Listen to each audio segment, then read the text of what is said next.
Welcome to Norse Code, the #1 podcast for your Minnesota Vikings. I'm your host and producer. My name is James Pagoshnik. Thank you guys so much for listening. And at the other end of the tin cannon string, we have our analyst and co-host.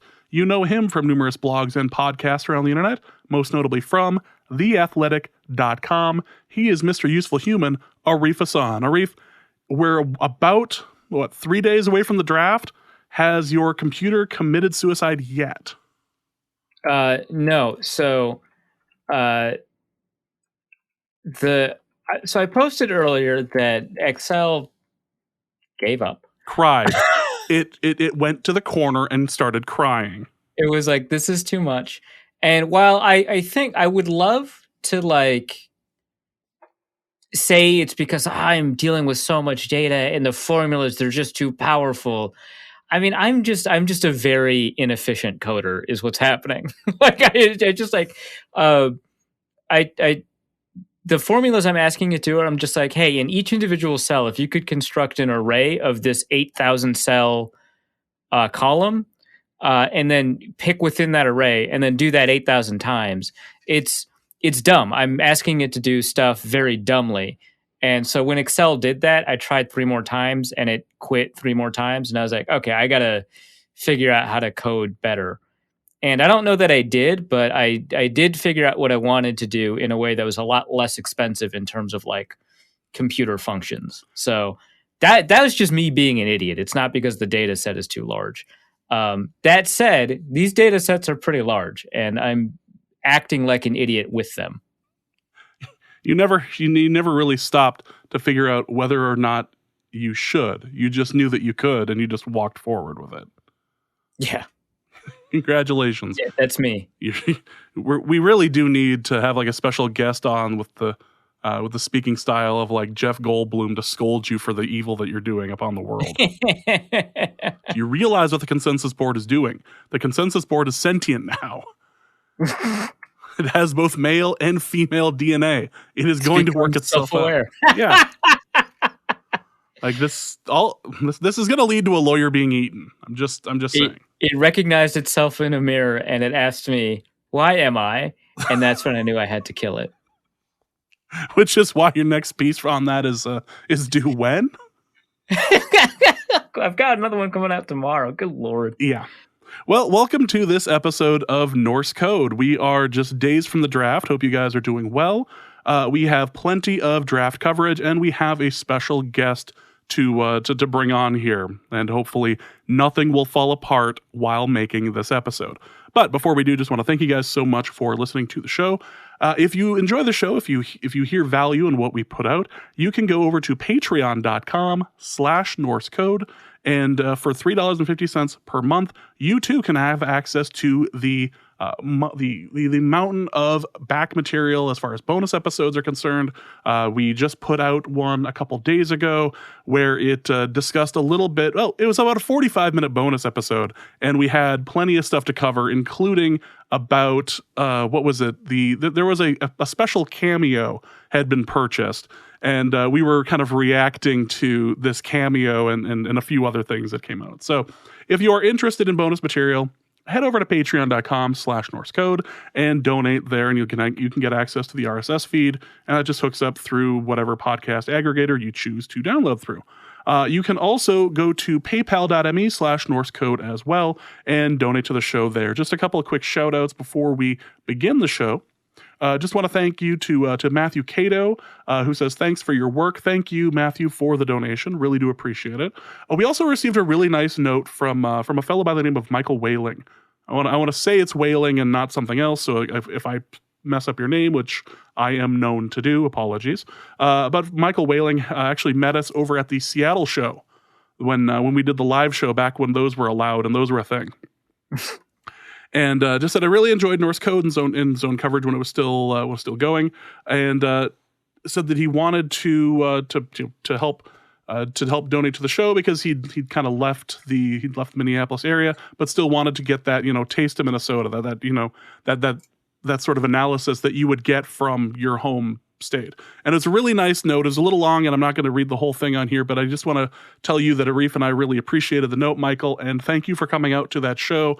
That was easily one of the highlights of doing the show, was so many people hanging out over at the bar in Seattle. That was a really cool show. So thank you, Michael. Really do appreciate it. Let's before we start with the interview with Justis Mosqueda, and I know many of you are itching to find out how he breaks things, I wanted to talk a bit about Kyle Shanahan's press conference today because I think draft season has finally cracked Kyle Shanahan. Because when asked if he could guarantee that Jimmy Garoppolo would be on the 49ers roster on Sunday, Kyle Shanahan said, quote, "I can't guarantee that anybody in the world will be alive Sunday." So there's a couple of interpretations of this that I think are all equally valid in the eyes of the Lord. I think that one is that Shanahan has actionable information upon the impending doom of Earth. And the fact that he said any of us, I think is a good indication that he might know that we're all about to die. In which case, I also would trade up to the 3rd overall pick and just select whoever, right? Why not? Yeah, right? I mean, I get it. If the anti-life equation has been found, right, yeah, right, at yeah, that exactly. point, just if Darkseid has figured it out, yeah. But yeah, so I think that's one interpretation. Another interpretation is kind of just more broadly existential, which is, of course, that why commit to anything at all when life can be snuffed out in a moment. That one I think is kind of the leader in the clubhouse, as it were, with regards to the way people are interacting with it on Twitter. That's fine. That makes sense with people who doom scroll regularly, eat at Arby's. That's a good one. And then the third one, of course, is that, he's just saying, hey, who knows? In February, I said we're committed to Jimmy Garoppolo. He's our quarterback. And today I said that he might not be. The world is fickle. Stop acting like you know what's happening. And also, I clearly am drafting a quarterback. I feel like the last part is kind of, what's not being said aloud, but yeah, I think there's something there. He might have just cracked. I mean, he did lash out about the quarterback, about people wanting him to draft a quarterback, and people who do your job, which compiling boards and saying, well, you're being you're mocked this guy, and this guy, and he had nothing but positive things to say about draft Twitter and all people who analyze the draft. Oh no, the opposite. He seems to hate you all and is very tired of this. I'm very comfortable with that. You're in fact, you'd actually have to reconsider your life choices if Kyle Shanahan wasn't against what you were doing, right? Yeah, right, exactly. No, I mean, every year I put out the grades after the draft as the consensus board grades your draft, and everybody hates it except the teams that have the good grades because, hey, the wisdom of the crowds. But if your team got a bad grade, it's like, man, what are these? No, these guys don't know. They're not in the rooms. They don't have to face down the bullets. They don't know they don't even know how the scheme works. The Seattle was right to draft Rashad Penny because you don't even know how important it is, the running back in their scheme. You don't know. Jordan Brooks was a great pick. Man, Arif, I can't believe that you said that the consensus board doesn't like Jelani Tavai for the Lions. He's a great player. The Lions know better than you do. And it's maybe yeah, okay, the Lions probably know better than me individually, a person, but there's 60 people who they only care about watching football, man. Some of us have picked up on a couple of things, and it turns out we were right.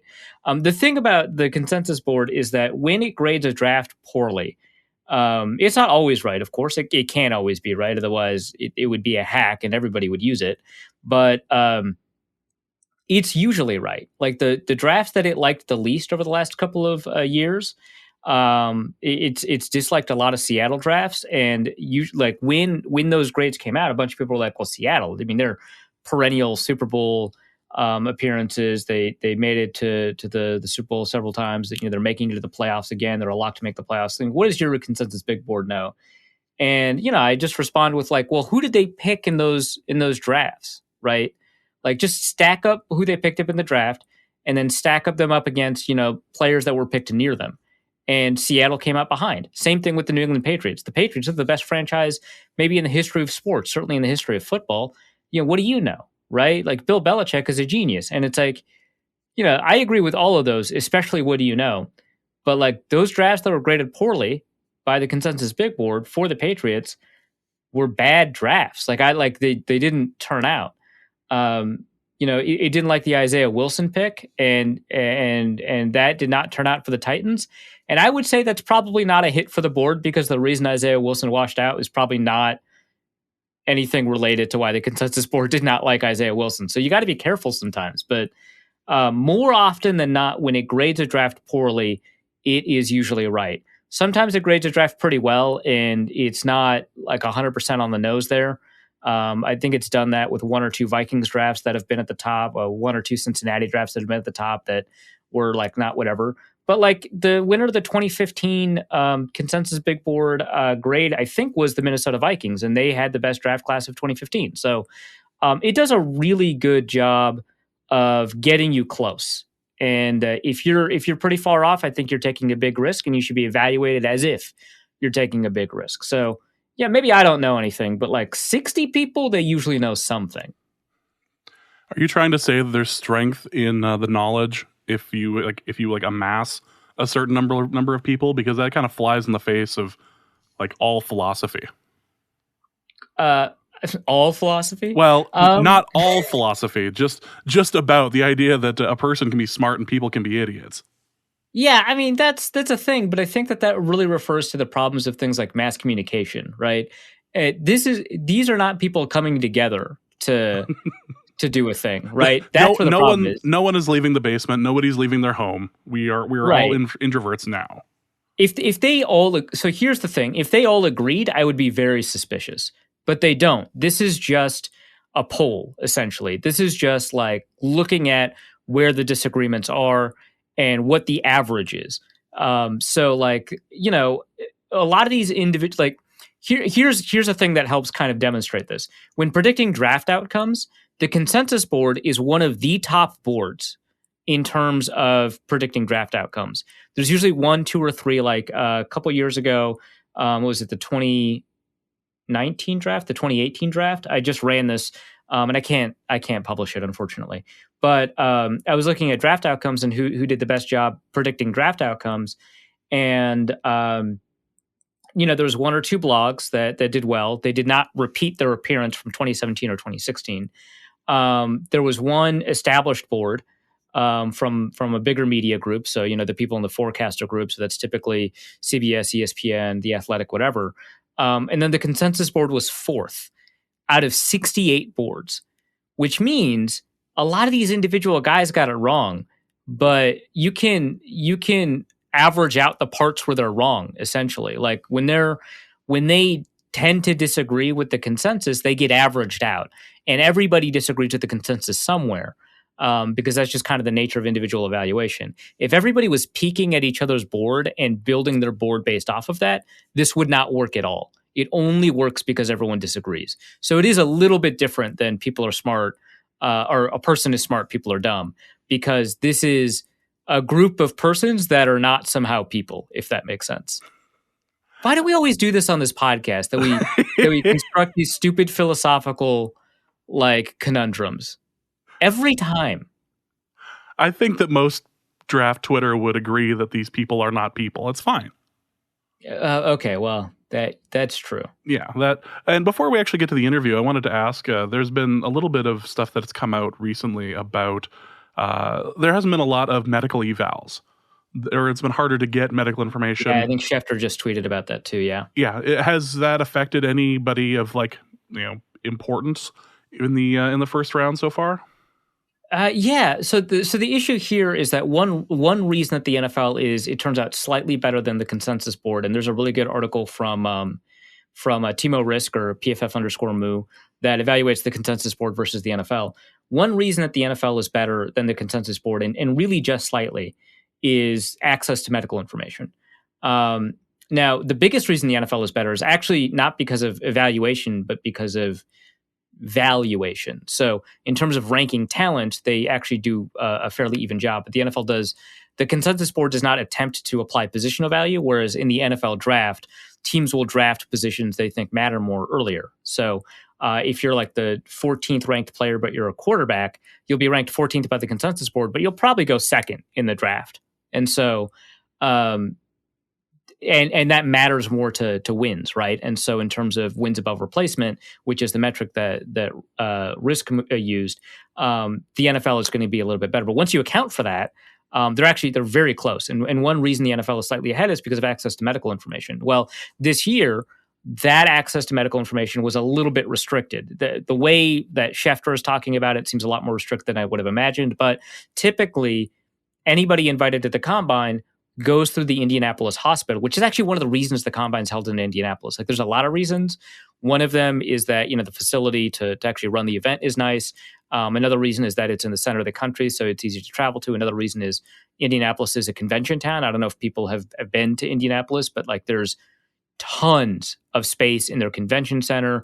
There's tons of hotel arrangements. When I was at the NFL Combine last year, or 2 years ago, Jesus. No, it was last year. It wasn't Kent.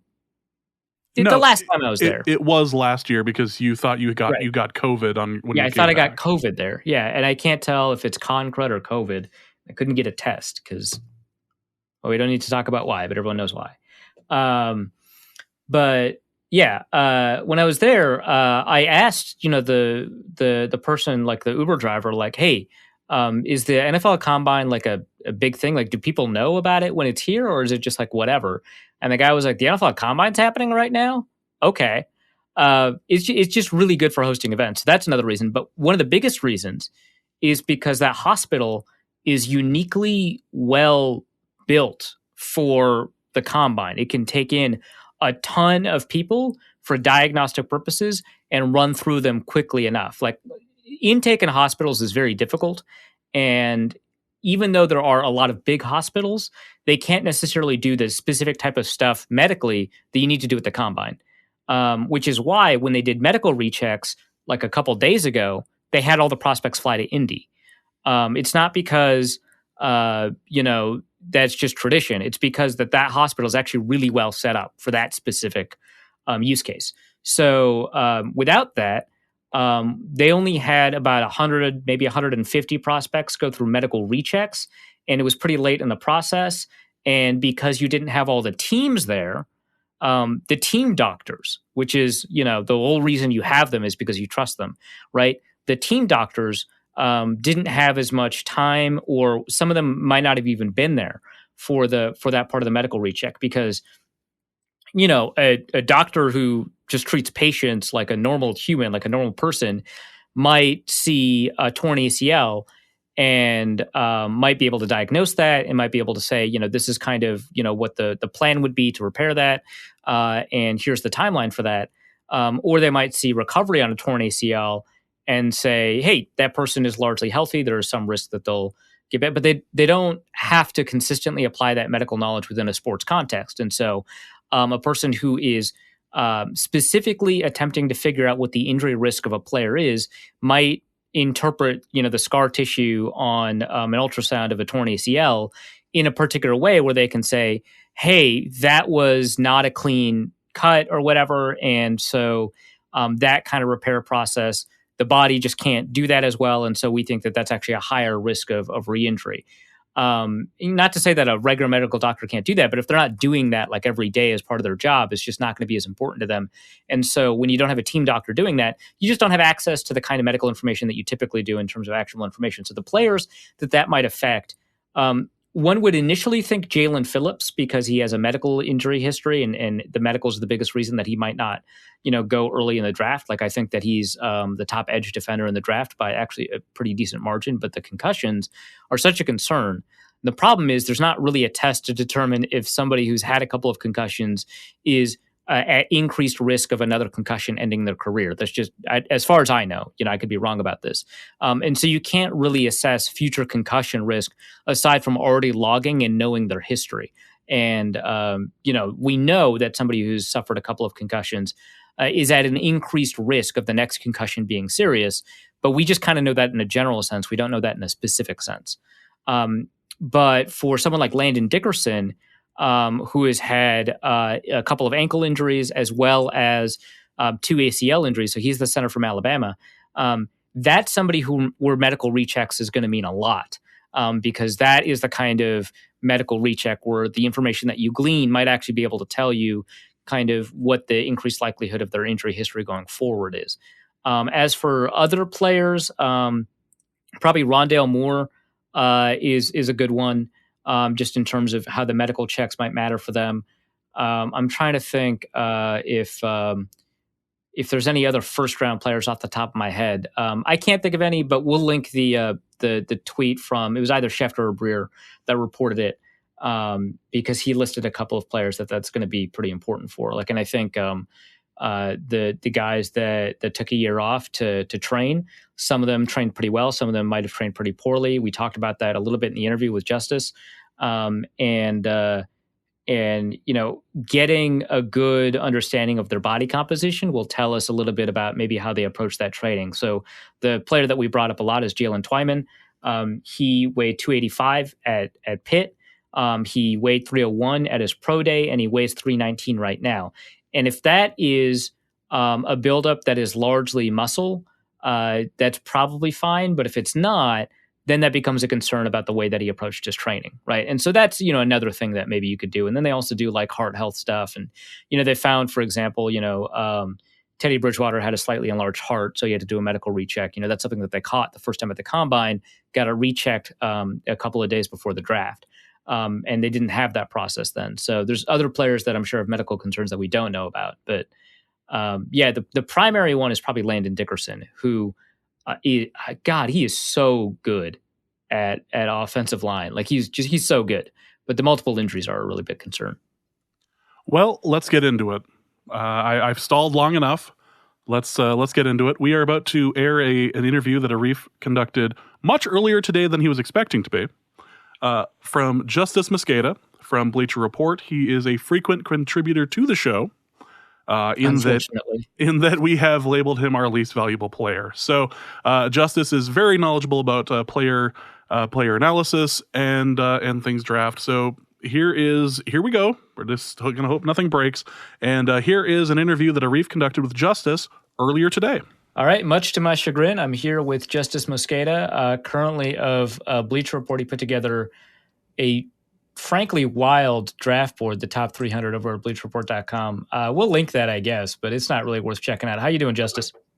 I'm doing great. By the time this comes out, I'll have my full big board, which I think we went down to 400 prospects now. 400? Is it your big board or is it the Bleacher Report big board? Bleacher Report big board. I did the defensive front seven. Right. We ended up splitting it. So, yeah, Nate Tice, who worked in the NFL and the AAF, college football. He was Russell Wilson's backup at Wisconsin. And a former Atlanta legend. Man. Son of Mike Tice. He's doing offensive skill guys.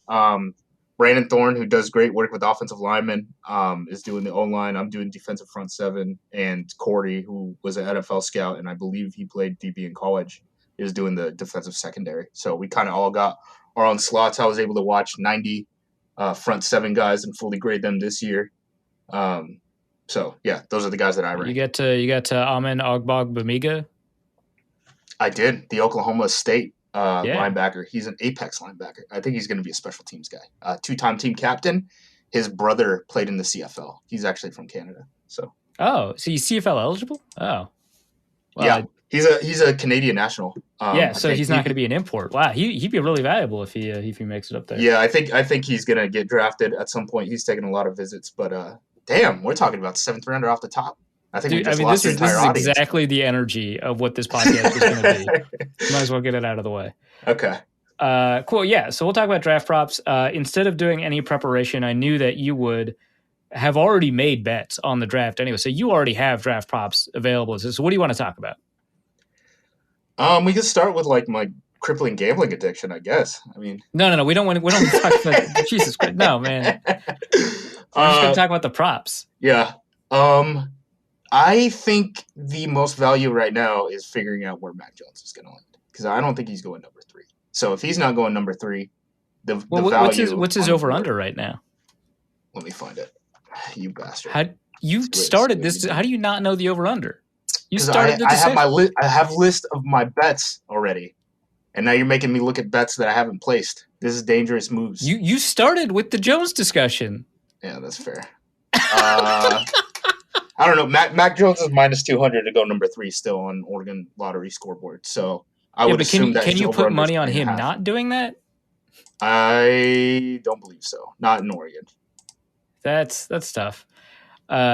Wait, can you only bet through like the state's sport betting website or something? Yeah, you can only buy liquor through the state's owned liquor stores. Oh wow, that's Oregon, baby.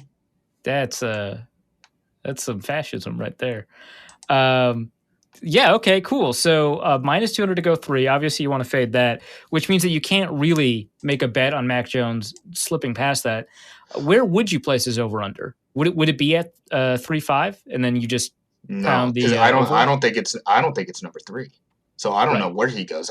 I think we might get into a situation where like someone trades up for Mac Jones before Justin Fields even gets off the board, just because the hype is built around him to the point where if you've sold yourself on Mac Jones and he doesn't go number 3, then you feel like you're it's a ticking time bomb. Like he's about to come off the board at any moment, even though I don't think he's that good. Here's an interesting discussion though about like hype and stuff. So people who have worked in NFL front offices who have an incentive to say stuff like this, so I don't know if I believe them, will say stuff like, that's media construction. That doesn't matter. We don't pay attention to that. If we have, a quarterback at 15, we'll try and draft him at 15. Do you think that teams will be influenced by like the last 3 weeks of discussions that we've had about Mac Jones and be convinced that, he's not going to last all the way to 7 or whatever? I mean, I don't think that anyone let me put it this way.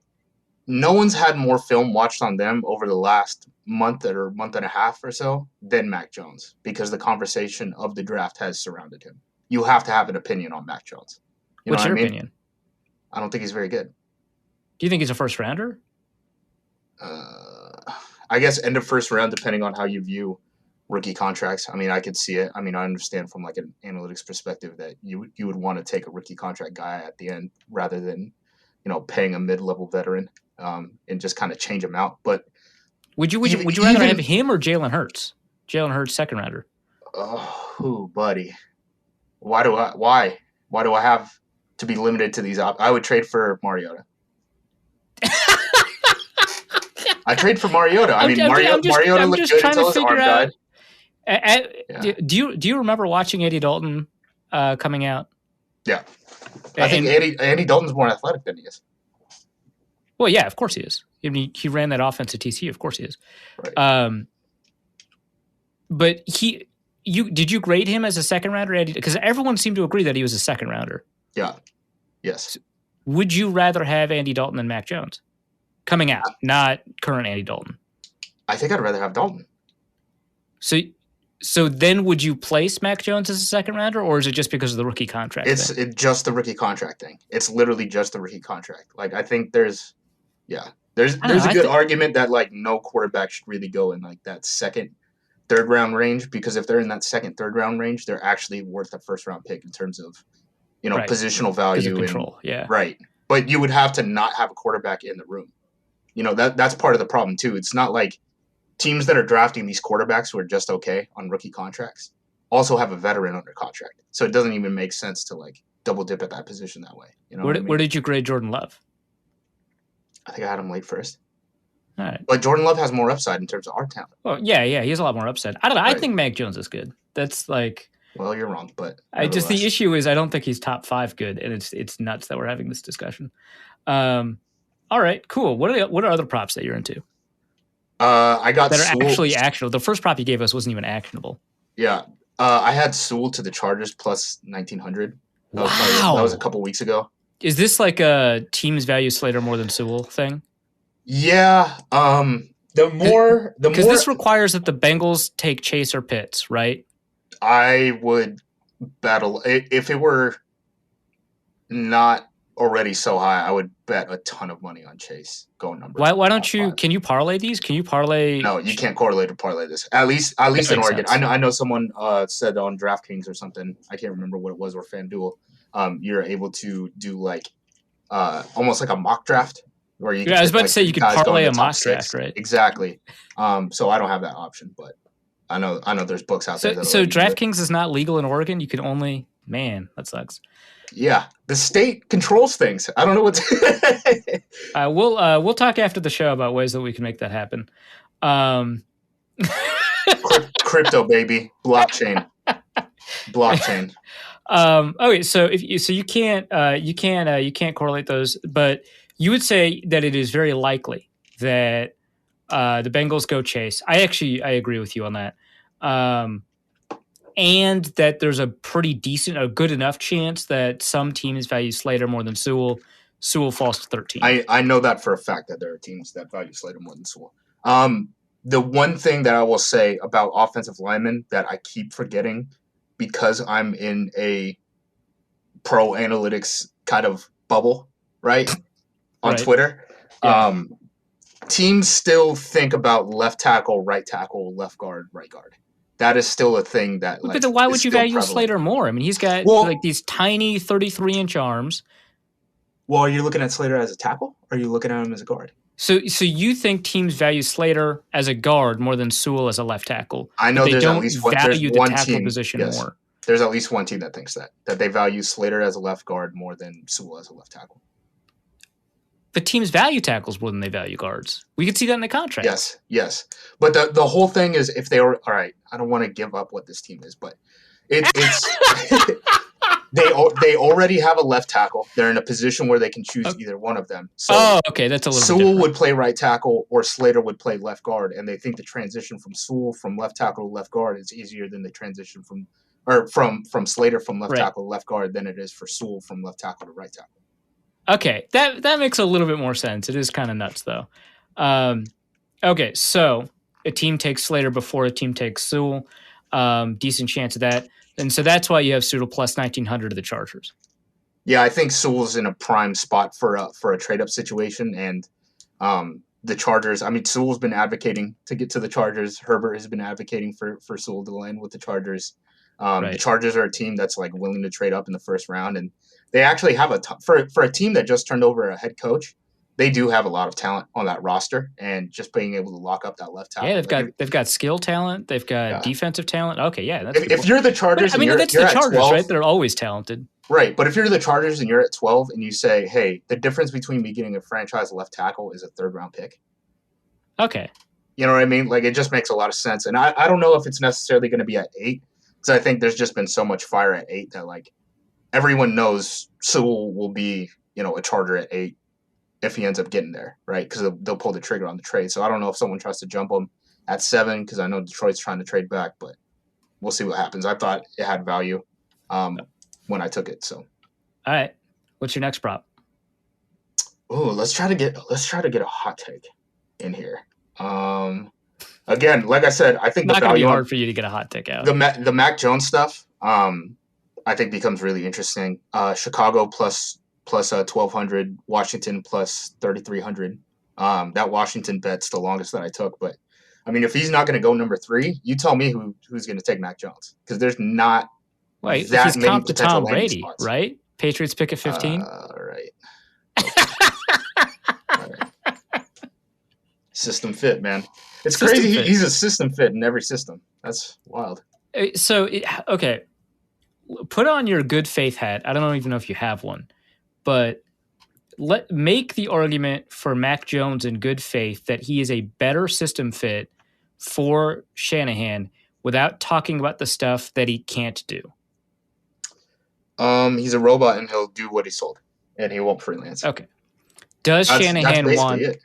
Why didn't Shanahan trade for Goff then?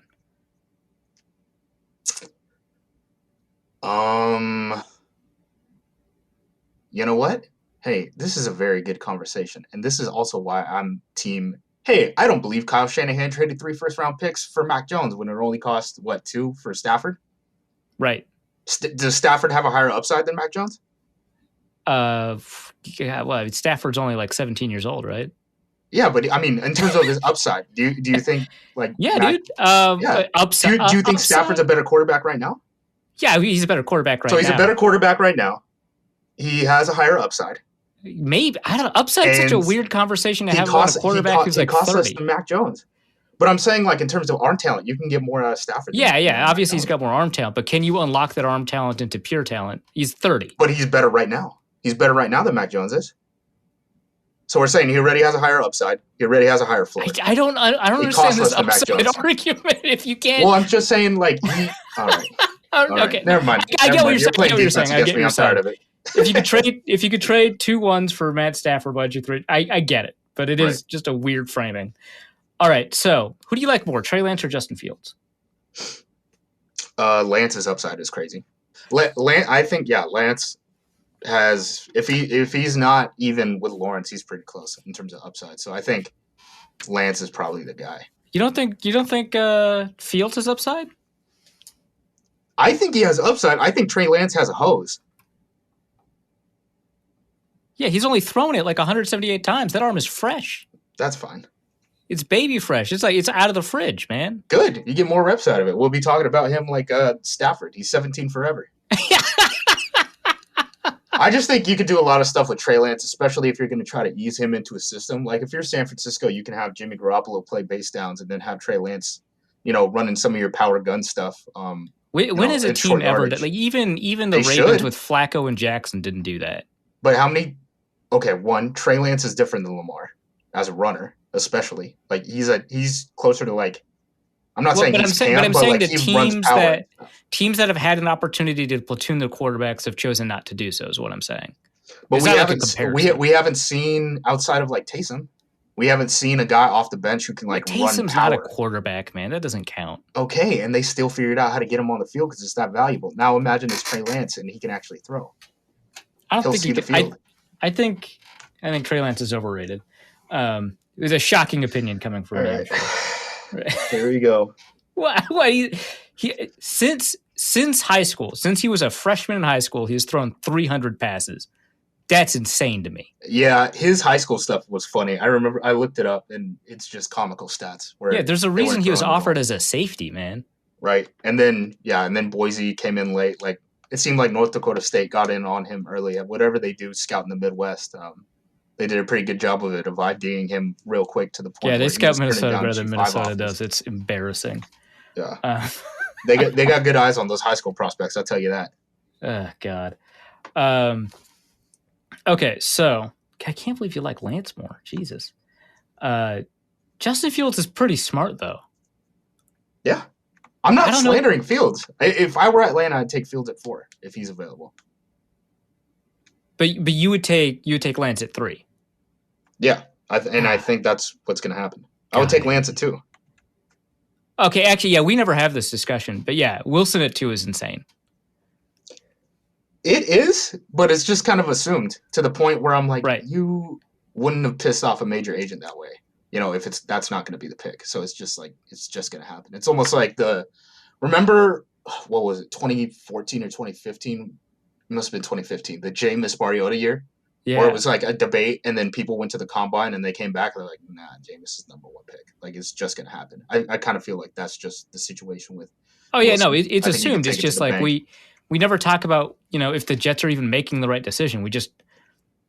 We know it's Wilson, so we haven't done anything about it, but like. Because you can't hope traffic that. Hey, man, it's draft season. We're debating. And we're trying to hope traffic and figure out who's going where. Like, once Wilson's locked in. How much traffic do you think Stephen Ruiz got out of that article that they shouldn't pick Wilson at 2?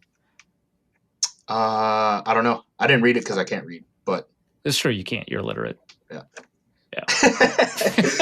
He probably got a lot of traffic. I mean, New York seems to be a pretty large metro area from what I've heard. So I'm sure Jets fans. I've heard there's a couple of people there. Yeah, I'm sure Jets fans. Yeah, they have bodegas and things like that. I've seen on the internet. I've heard tell of a bodega. Yeah. Cats in the bodegas too, man. It's wild. Yeah. Well, okay. So you would rank the quarterbacks personally. You'd go Lawrence, Lance, Fields, Wilson. Yeah. Okay. and then Jones after that, and then Donald Hammond from Air Force is my hot Donald take. Hammond, the third. The third, yeah. He's got an arm. He sure does, and he throws for 10 yards a pass. I mean, he's doing it out of the triple. Well, 10 yards a pass out of Service Academy. That's you got to caveat that. Yeah, it's kind of a real passing game, though. I mean, it is different. It is different. His head coach was Kubiak's first offensive coordinator in the NFL. I know a lot of people think Service Academy triple option. They do a lot of pro style stuff. Yeah, I mean, the big thing with him is he got kicked out of the Air Force. Right. But did he throw more passes than Trey Lance? He might have since high school. I bet if you include high school, for sure. That's great. I got to find a way to tweet that out before the show airs. That's great. I do know, like the guy he was someone at Air Force. It was like his backup quarterback was the last guy to beat Trevor Lawrence, like for a while. Oh, wild! Yeah, he was the guy who beat him in Georgia, in high school. And he's Donald Hammond's backup, huh? Yep. All right. Well, what's your next prop? Ooh, I got Slater to Carolina plus 2,000 at one point. That was pretty good. All right. Because again, I just think Carolina, Detroit. I think gun to their heads, they would take Slater over Sewell. Both teams are trying to trade out, so I don't even know if they turn in that pick or they trade back for a team that's trading up for Sewell. Just because left tackle is just so important. We've already seen Orlando Brown come off the board because that position is so important. And again, teams think about left tackle, right tackle, left guard, right guard more than Twitter does, for whatever that's worth, right or wrong. Right. Do you think Orlando Brown can change his label He played left tackle last year. Yeah, a little bit, much to PFF Moo's chagrin. Yeah, that was a toughie. Yeah. Shout out to Moo, but that was a toughie. But I mean, okay, so you played 7 games at left tackle? Sounds right. Yeah. So do you think that he's going to spend a year with the Chiefs as a left tackle, right? Otherwise he wouldn't have agreed to the trade. Right. So do you think that he has successfully changed the conversation about whether or not, he's a left tackle? I guess I just don't think it matters that much. Again, it's not so much. You said teams view them differently, and it's going to matter when he hits a contract year. But not so much left tackle, right tackle in terms of one has more positional value as much as this guy is playing on the left side. He's always played on the left side. His technique is built around playing on the left side. Okay. So it's about muscle memory, technique. Okay. Yes. It's just easier. A lot of teams think it's easier to transition from left tackle to left guard than it is from left tackle to right tackle because we've had offensive line Twitter say this too, where teams will, when an injury happens, would much rather move their left guard to left tackle and then replace the guard than move the right tackle or whatever. Yeah, and I think you get into tricky situations where you're the Houston Texans and you're saying, "Hey, Titus Howard is the best right tackle left on the board. We got to go take him." That's a situation where I'm like, I would rather just flip a left tackle to right tackle than have to do that and pick him in the first. But that's kind of a different conversation than these quality offensive linemen just having better slots for certain teams. Is Tevin Jenkins a right tackle only then? He's played both, so he has played both. I think teams will look at him at right tackle. I think teams like Chicago, he's a real good fit there. The interesting thing from a Vikings perspective is that Brian O'Neill was a left tackle in college. He's playing right tackle for the Vikings. Right. They draft Tevin Jenkins. They probably just moved Brian O'Neill. Right. And a lot of teams view those type of things differently. Like Green Bay, I mean, for a long time, they had college blindside tackles, including Sitton, who is a right tackle for a left-handed quarterback, all across the offensive line. Green Bay's mantra is more like, hey, can this guy play every position? Okay, he can play every position. We're just going to keep swinging on athletes who have played a lot of football who can play every position. And then that sounds like Landon Dickerson then. We'll see. I think Dickerson's a center. Really? He's 330 pounds. He played more left guard than he did at center. We'll see. I think he's a real good center. I think teams are going to value that. It's really just the medical with him. But yeah, I mean, he's a really phenomenal player. I didn't watch a ton of him during the season or anything like that, but I watched a bunch of them right before I wrote my most recent mock draft, and Jesus Christ, he's good. Holy crap. He's really good. Yeah, Brandon, early on when we were doing the Bleacher Report thing, he was like, "Hey, I'm just letting you guys know, like, I'm gonna have Dickerson higher graded than probably anyone else in the country. I just don't care about his medicals the same way that like these teams do." I mean, how could you not care about the 2 ACLs, 2 ankle injuries? Well, I mean, we're not doctors. We play scout. We don't play doctor. We don't play doctor. So, did Jalen Phillips' medical not affect your grade at all? No, it did. A little bit. Yeah, why are you playing doctor? Well, with that, I mean, we're talking about Jordan Reed level of concussions that have already made him medically retire. Like, this guy has medically retired already. You know what I mean? Like, he might be. That's why I think Phillips. I would be pretty surprised if Phillips didn't go to a team that was already like championship contention mentality. You know what I mean? Because they're like, we're only going to get 3 years out of this guy. Yeah, exactly. Yeah. Where it's like, hey, do we need a pass rusher? Do we actually need a pass rusher? What does our window look like? Because if our window is not these 3 years, what if you're a team that's convinced you're in a window? Like the Vikings are convinced they're in a window. Right or wrong? That's what they think. Huh. Yeah. Okay. If you think you are, I mean, if you think you are, you think you are, and you're gonna have that mentality. I don't agree. The Vikings got to work out a lot of stuff. That's an understatement, man. Yeah, their line play on both sides of the ball isn't too great. No, they got some nose tackles. They're fine, dude. Yeah, stuff to run real hard. Yeah. Yeah, no one's running inside zone. Everyone in the NFL is just trembling at the thought of inside zone. No one knows how to stop it. Got to get 2 nose tackles out there. Yeah, man. They saw what Belichick did with Danny Shelton, man. All right. What's your next prop? Let me look at what is a good one. Pay defensive lineman number 1. I think first defensive lineman, 6'1" outside linebacker. What's that? That's fine. Not every team is the Steelers, man. That's fine. Pay's the only pass rusher with like all pro potential outside of maybe if you think Phillips can do that. I think Phillips is, in my opinion. Yeah. I love Pay, honestly.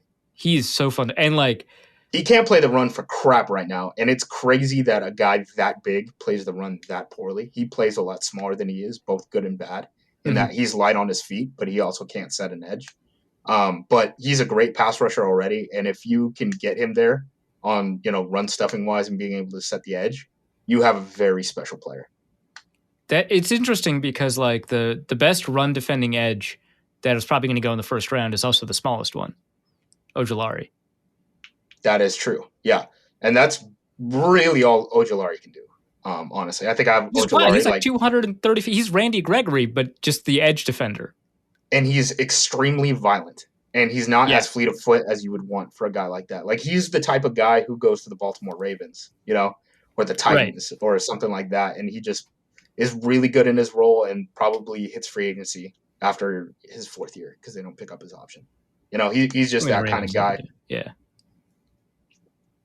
That's funny to me. But no, yeah, I like Pay a lot, man. But it's just like teams get like in their head about the size of these guys sometimes. That's fine. Like, Brandon Graham made it okay. Clay Matthews was fine. Like, I think do you think teams would be comfortable drafting Brandon Graham in the first round, knowing how his career turned out? I mean, they should. Brandon Graham's going to be the type of guy who we're going to talk to our kids about Brandon Graham, and they're going to look at his stats and just tell us to bleep off. But like you and Bo Jackson. All right. What? All right. Hey, man, when Bo Jackson gets more rushing yards than Jim Harbaugh, we can when Brandon Graham has more sacks than literally anybody on the Eagles. So, yeah, my kids are going to say, like, Ezekiel Ansah had more sacks than Brandon Graham. What are you talking about? You smack him. Yeah. Yeah. Good Lord, man. Call the police on you, dude. All right. Yeah, but I like Kwity Paye a lot. I just the 6'1" thing, I think, is going to bother enough teams that he might not be the first defensive lineman off the board. I don't think it should because he's a good pass rusher, but there's just not really that many defensive linemen. Like, it wouldn't surprise me if the defensive tackle didn't go in the first round. I know, Barmore has a chance. Levi has a chance. Yeah. But it wouldn't surprise me. It wouldn't shock me if a defensive tackle didn't go. My favorite guy is Davion Nixon. I know But you love Davion Nixon, man. he's great. Hey, man, whenever you cannot draft a 315-pound defensive tackle who ran a 4.8 and was an All-American in his 1 year as a full-time starter who turned down an Alabama scholarship as a junior college guy, you got to pass him up. You can't draft that guy in the first round. There's no way. I don't know what I'm missing with him, where I watch him and I'm like, this is a top 15 pick. And everyone else thinks he's a third rounder. So I'm either going to look like a dummy or a smart person. In the thing that I sent you about where you were you higher on Davion Nixon than anyone else? There was like one person, and you told me it was some like athletic board. It was some like analytics guy who was like basically just has a board built based off of upside, and they had Nixon super high. Because again, Nixon for his size, guys don't move like that. And this was a guy who's coming off into an All-American season. Again, he turned down an Alabama offer. Like, this isn't a sleeper. Why did he do that? Why did he turn down Alabama for Iowa? Just because of the strength room? Like what? So he was a non-qualifier out of high school. He has a learning disability, which made it tough for him. So he went to junior college for a year, got his academics straight. Iowa stuck with him through the whole process and even enrolled him before he was even fully eligible. He had to kind of fight to get eligible while he was already on the team. So it was just kind of a situation where, the coaching staff stood by him and, he felt really comfortable in that situation. So by the time he was tearing it up in junior college and he had put on pounds, Alabama starts calling, he had already kind of made his mind up. He was like 250 pounds as a freshman or as a senior in high school. And then like within 2 years at Iowa, he was, at 350. I mean, it's Iowa. Yeah. They feed those boys. They make them lift weights. Yeah, man. Well, speaking of putting on weight, let's talk about Jalen Twyman. What's the deal with him? That's a very interesting question because I was like, hey, you're a 3 technique. And then he hasn't played for a year. And then he showed up much larger than I thought he was going to show up. And then he didn't run as well as his athleticism. Yeah, he ran like a nose. He bench pressed like a nose. He comes out of the pro day 301, but he's now up to 319. Yes. Yeah. Very weird situation where I don't know. You know who also did that? Do you remember Will Sutton from Arizona State? Yeah. The Vikings rostered him for like a half second. Yeah. But he was an AAF. I shouldn't even say superstar, which is kind of sad, but AAF guy. Yeah. He was a guy who, everyone thought he was going to be an under tackle. Then he put on some weight because I guess some teams told him, we're looking at you more as a nose tackle. Didn't he play at Arizona State at like 280? Like, I don't like how. Yeah. Why would you ask him to put on 50 pounds? I don't know. And sometimes these guys get bad information and they change their bodies in ways that don't serve them at the pro level, I think. When Zaven Collins is showing up at 270 and people talk about him as a pass rusher, and I'm like, why are you doing that? You're clearly a Sam linebacker. Yeah. Well, I mean, so the one thing with Zaven Collins is like if a team was like, hey, do you see Anthony Barr? We want to do that with you. But you still don't go up to 270 for that. You just go up to 260. You sure don't. Yeah. I think he's a Sam linebacker. I think he's closer to a KJ Wright than he is a pass rusher. I don't understand really why he's going to be that big. And that kind of makes me a little worried. But yeah, but so with Twyman, what do you do with Twyman? I think he's a 3 technique. I tell him to lose weight. Are you comfortable? Where are you comfortable drafting him? I think I had him like late 4th. Okay. Sure. I mean, the guy had a ton of production. I mean, he's not Aaron Donald. I'll tell you that. He's not Aaron Donald, but I thought that, he might be able to give you some juice. Dude, all the Pitt newspapers, when they reported on his pro day, were like, more bench reps than Aaron Donald. And I was like, I understand that your frame of reference is Aaron Donald because it's Pitt, but like, please God. Yeah. The weird thing too is he kind of like tried to lean into the Aaron Donald thing. Like he wears Aaron Donald's number. Like that was like a big deal for him when he went to Pitt. I mean, I understand that. I would do that. Yeah, but then he becomes a nose tackle for his pro day. Like, yeah, that's why I'm asking. I'm like, I don't. Some of these guys, I think they get bad information sometimes, but we'll see. We'll see how his career works out. I mean, Aaron Donald and Ed Oliver were being worked out as linebackers at one point during the draft process. Like a lot. I remember Ed Oliver being worked out as a linebacker. That was dope as hell, though. Yeah, a lot of teams do a lot of weird things with their position evaluation. I'll tell you, there's at least one team that like thinks Kellen Mond is a tight end, and Kellen Mond is like 215 right now. 215, Jesus.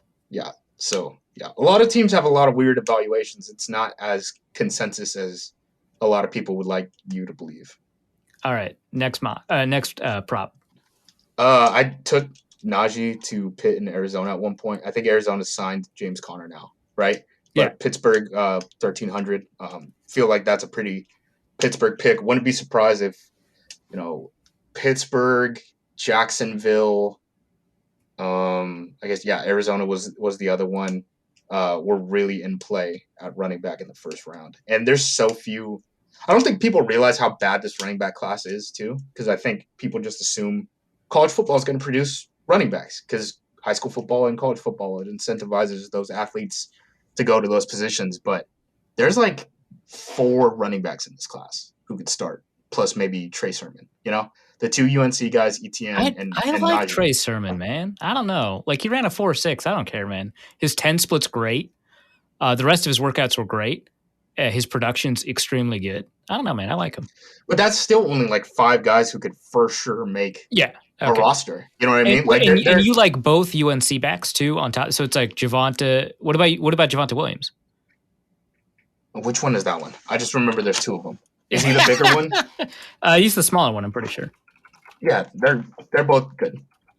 They're both good. Unless the other thing is like there's guys like Gainwell, like, okay, they have a little bit of upside. There's guys like Jabbar Jefferson where it's like, if you're going to be in a zone scheme, he makes a lot of sense. San Francisco and Green Bay both. Okay, yeah, actually I do like Gainwell. And also Michael Carter is the smaller one, not Javonte Williams. Javonte Williams is the big one.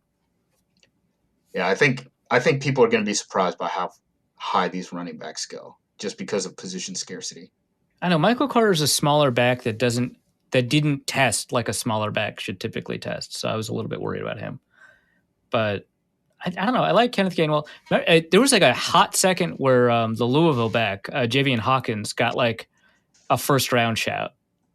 It's like 180 pounds. That was just Chris Sims. Don't do that. Well, Chris Sims was first on Mac Jones 49ers, and now that's all we can talk about. So he's a conversation setter, whether or not you like it. All right. Yeah. Okay. That's fine. Also, when you Google Javonte Williams and Michael Carter, you get the same image pop up on Google Images. It's the same person's face. I don't know which one it is, but it's only one of them that shows up when you do it. Yeah, Bleacher Report. We had to ask a SID for a photo of one of the guys because there's like no photos in like Getty Images and stuff. I don't know what's going on. This year might be weird with photos and COVID and all that stuff. I don't know. A lot of things in the world. A bet that I do like, I'll say this. I'm looking right now, Oregon Sports Lottery. Number 5 pick, Jamar Chase is plus 11 or 110. That is almost a lock, in my opinion. The only way Chase doesn't go to the Bengals is if someone trades to 4 and takes him. So, what would be an appropriate trade to 4? Do you think? What should Atlanta get? Where are they dropping back to? Are they trading with like the Eagles? Are they trading with the Lions? Dude, the Eagles would be so funny, dude. Holy crap! I mean, have you looked at the Lions and Eagles depth chart at wide receiver? I don't need to look at the Eagles depth chart at wide receiver, man. Lions is just as bad. Let me pull up the Lions. Because they just had Golladay leaving free agency. Yeah. Yeah. Rashad Perriman, Tyrell Williams, who was just a cap casualty, Khalif Raymond, Victor Bolden, and Quintez Cephas. Is Quintez Cephas their wide receiver 1 right now? That doesn't seem great. He might be. Yeah. Well, there's Geronimo Allison too. Right. I mean, that's when people are like, "Hey, man, what do the Lions do at 7?" And I'm like, they have to take a receiver. No, they have to trade down. They've got way too much shit to do. Yeah. That's fine. I just know how some of these guys operate, and it wouldn't surprise me if the Lions told themselves, we have to take a receiver because we cannot accurately evaluate Jared Goff with this wide receiver core, and we need an answer on it. Which is like kind of a backwards way of thinking, but is kind of how people think sometimes. I mean, you're right. That is how sometimes people think, but I look at this roster and I think, God, we need as many picks as possible. I can't imagine picking at 7 if I were them. I would take like a deep discount to trade down if I were them, honestly. Again, I think, I'm looking at here, let me pull it up. Dude, one of their receivers, at least on our lads, I'm pretty sure is just a nose tackle. Who is this guy? Yeah, okay. Our lads listed one of their receivers, John Atkins. That's a nose tackle from Georgia. The Georgia one? Yeah. I mean, he might be able to break the rotation there. Receiver on this. He might actually be a better receiver than Geronimo Allison. Yeah, Geronimo had some tough film in Green Bay. Another bet I like. So in the context of this pick, right?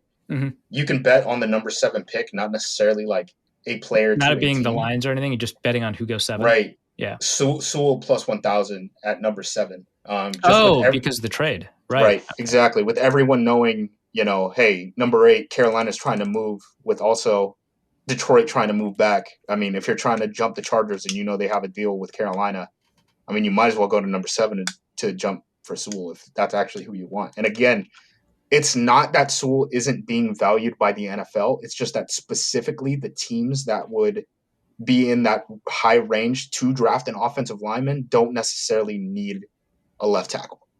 Mm. Right? So. All right. Who is your favorite receiver in this class?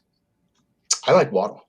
I don't think he's going to go first off the board, but yeah, I love Waddle.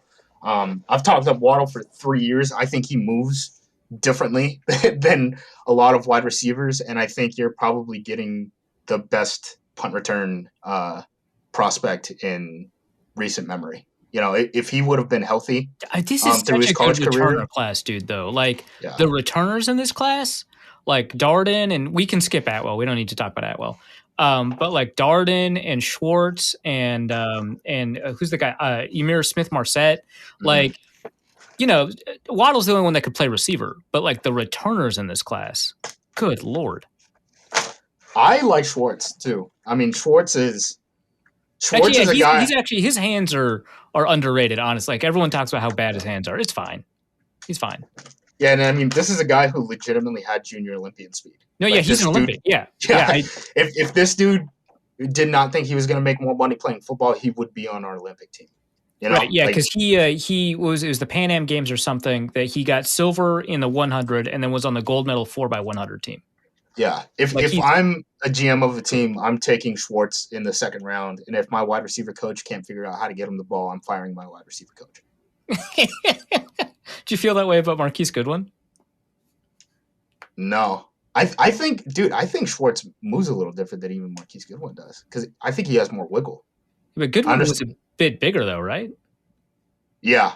I mean, this wide receiver class in general is very small. It's such a small class, dude. Shockingly small. Like, there's not a big body receiver. Yeah. It's like Seth Williams, and you're like, well, okay, fine. Right. And then you have to sit through Bo Nix film just to even watch him. It's not even worth it. It's not worth the paper that you turn the pick in for. No.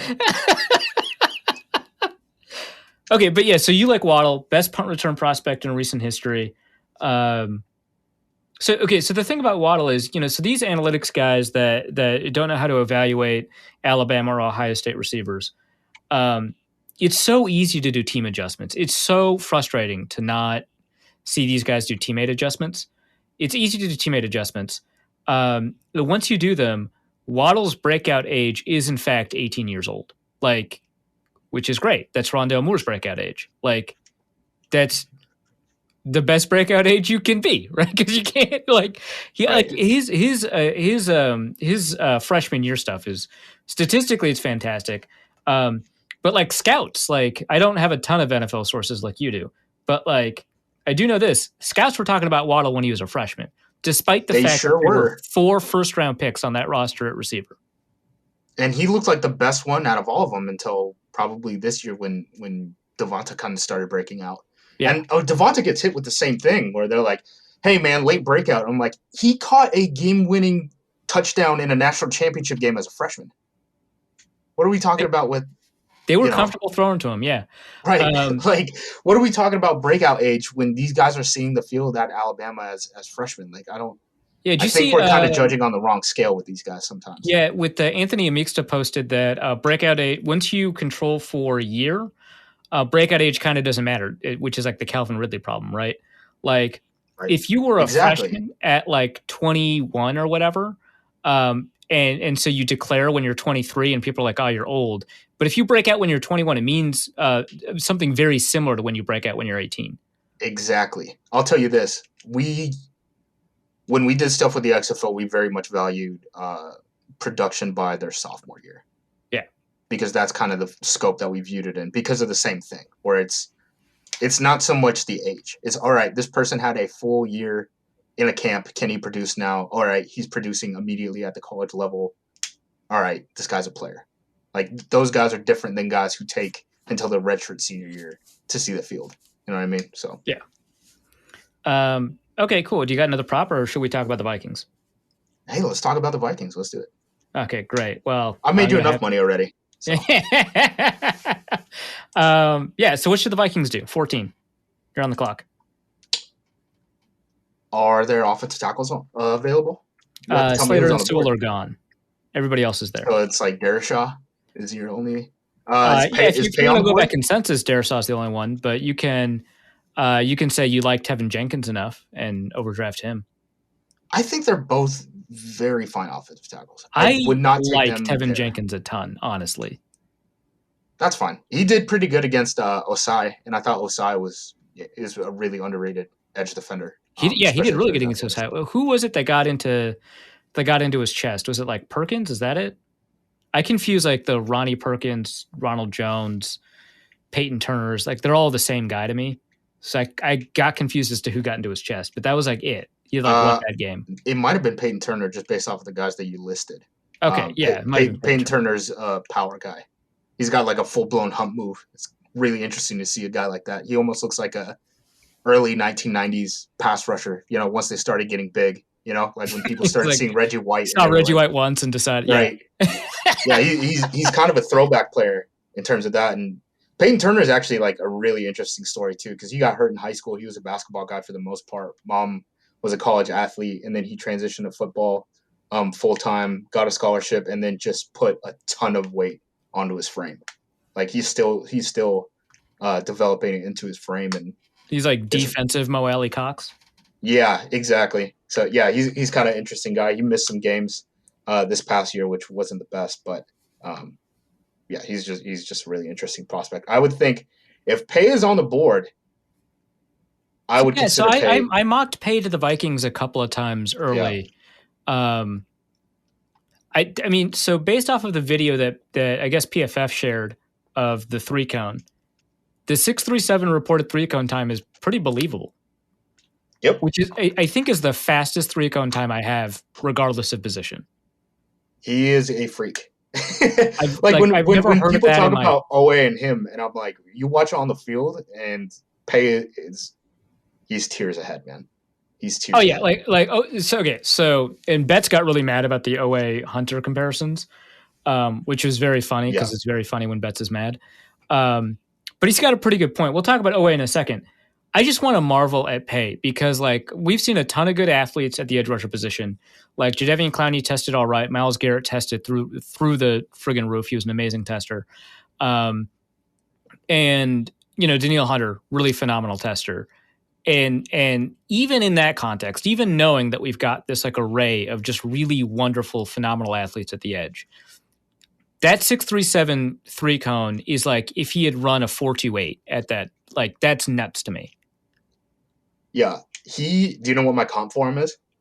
There's no way you can have a comp for him. What's your comp? Jason Worlds? Like, who do you have? Cam Wake. Okay. Yeah. Okay. The force player who invented force players.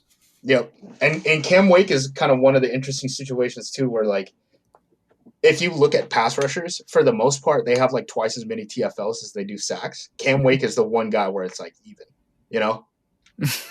where it's like, yeah, he can't play the run as well as he can play the pass, but man, he could sure play the pass. And that's kind of the situation that Pays in too.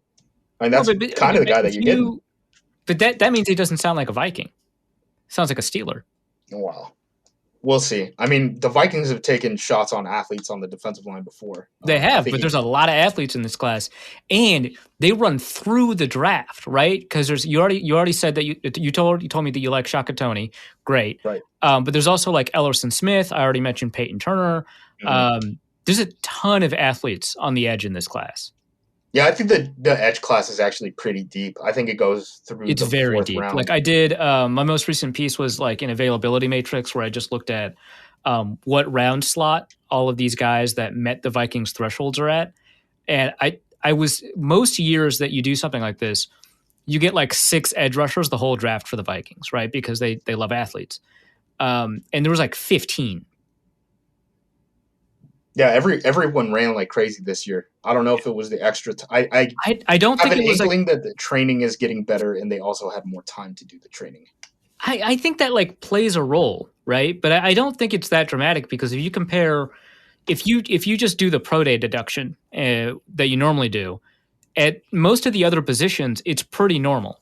Now the receiver class is faster than typical receiver classes, but it's also smaller. Smaller, right? yeah, exactly. So like if you took a look at a class that's a little bit more normal in its distribution, like cornerback, their workouts were identical to last year's. Once you do like the 0.03 second 40-yard dash reduction for pro days. Right. Like, I don't know that's it. I think it might just be a genuinely athletic edge class. Some of these guys, I don't think the athleticism necessarily translates, though. That's the big thing. Okay, like, so let's talk about OA then. Okay. Yeah, so jumps like 20 feet in the broad jump, ran like a 4.10 40-yard dash. He's 250 pounds, 252. Sounds right. Yeah.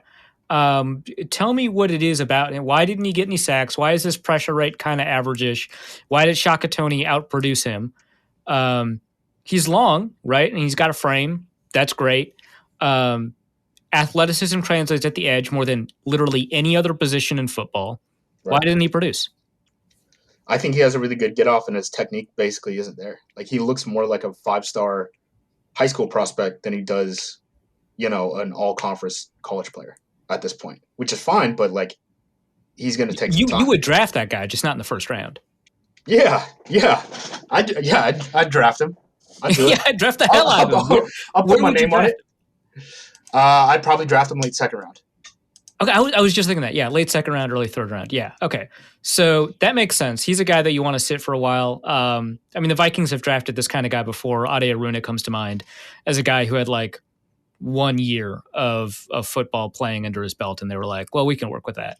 Well, yeah, Owe also is like late into football. He didn't start playing until like midway through his high school season. Like he hasn't been groomed to be a football player as much as he was groomed to be an athlete, and is now playing defensive end. So whose testing numbers don't match what you've seen on the field? Like who is this year's, who's that Kansas State edge rusher that tested really well? Jordan Willis. Jordan Willis. Yeah. Who's this year's Jordan Willis? Let me look at my board right now. Right, because that was kind of the issue with Willis. He tested as as a force player, and you were just like, yeah, I don't see it. Yeah, sometimes you guys have to watch film. It's a sad reality, but you got to do it sometimes. That's Joe Tryon, I think, would be the one. Oh, he's interesting. So he Solak put together his list of like first round locks, and he got to 22, and he was like, wow, I didn't think I'd get as high as 22. But it was a pretty good list. And he's like, who do you think I missed? And Brett Coleman answered Joe Tryon, and he is 54th in my consensus big board. But he's got a pretty wide variance. A lot of people like him a lot. Some people don't like him very much. He's obviously long. I don't think he played 2020, right? No. So him or Levi, and I think both of them have a chance to go in the first round. Yeah, so. I think Levi more than him, but we'll see. I think that the league actually does kind of like Tryon a little bit more than I do. But yeah, what's up with Tryon? I think he moves a lot closer to Nate Orchard on film than he does, an elite athlete. I just don't think it translates, like, for whatever reason, unless he got better over the past year. The weird thing about this edge class is if you talk to certain agents, they'll tell you, hey, Pay, Phillips, Ojolari, Russo, Owe, Basham, Tryon, they're all first-round locks. Like, they're going to go. Locks. Like, how many first-round locks on the edge? I'm like, how many of these guys are going to go in the 20s? Like, there's only so many picks at the end of the first round. How are all these guys going to go? I don't really see it with a lot of them. I mean, the only guys I would take in the first round would be Pay and Phillips on the edge. And Phillips comes with the extreme caveat of this guy might only play 3 years. So, and Pay can't play the run. It's not like either. I think I have both of them in the 20s ranked. And I know you hate Rousseau. Let's talk about it. He was mocked to the Vikings a lot, not so much anymore because he's dropped out of top 20 conversations. But let's talk about how much you hate this guy. I don't hate him. I just don't know what he does well. That sounds a lot like hate, dude. He got a lot of production as a pressure nose tackle at 250 pounds or something like that. He was a safety as a senior in high school. Mm-hmm. He is now a defensive end, potentially. So how tall was he in high school? Like what high school football coach? What? He was still as tall. So he was 6'7" in high school. What high school football coach is like, this 6'7" guy, I want to get as far away from the ball as possible? Look, I was not in the room. He also played wide receiver. But that makes more sense. Yeah. But yeah, they played him at safety. I don't know. You tell me. Well, when you lead a mutiny against your coaching staff, I'm sure you'll be able to fix those kinds of problems. So you played safety. I can't believe that. Played safety in high school, shows up to Miami, he takes a redshirt year? Yeah, I believe he got hurt. Yeah. I'd have to look at my report again. But yeah, I believe he got hurt.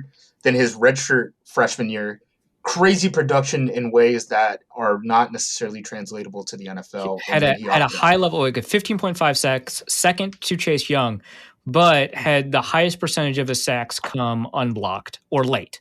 Unblocked plus. Yeah, exactly. It's effort tackles. He's cleaning stuff up, and he's doing it head up on a center, which is not a position that he's probably going to play at the NFL level. I mean, if Bruce Irvin did that, he was worth a first-round pick.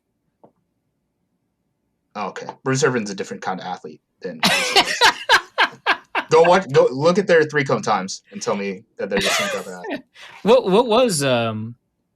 was Rousseau's 3-cone time? I remember not like being 7.5.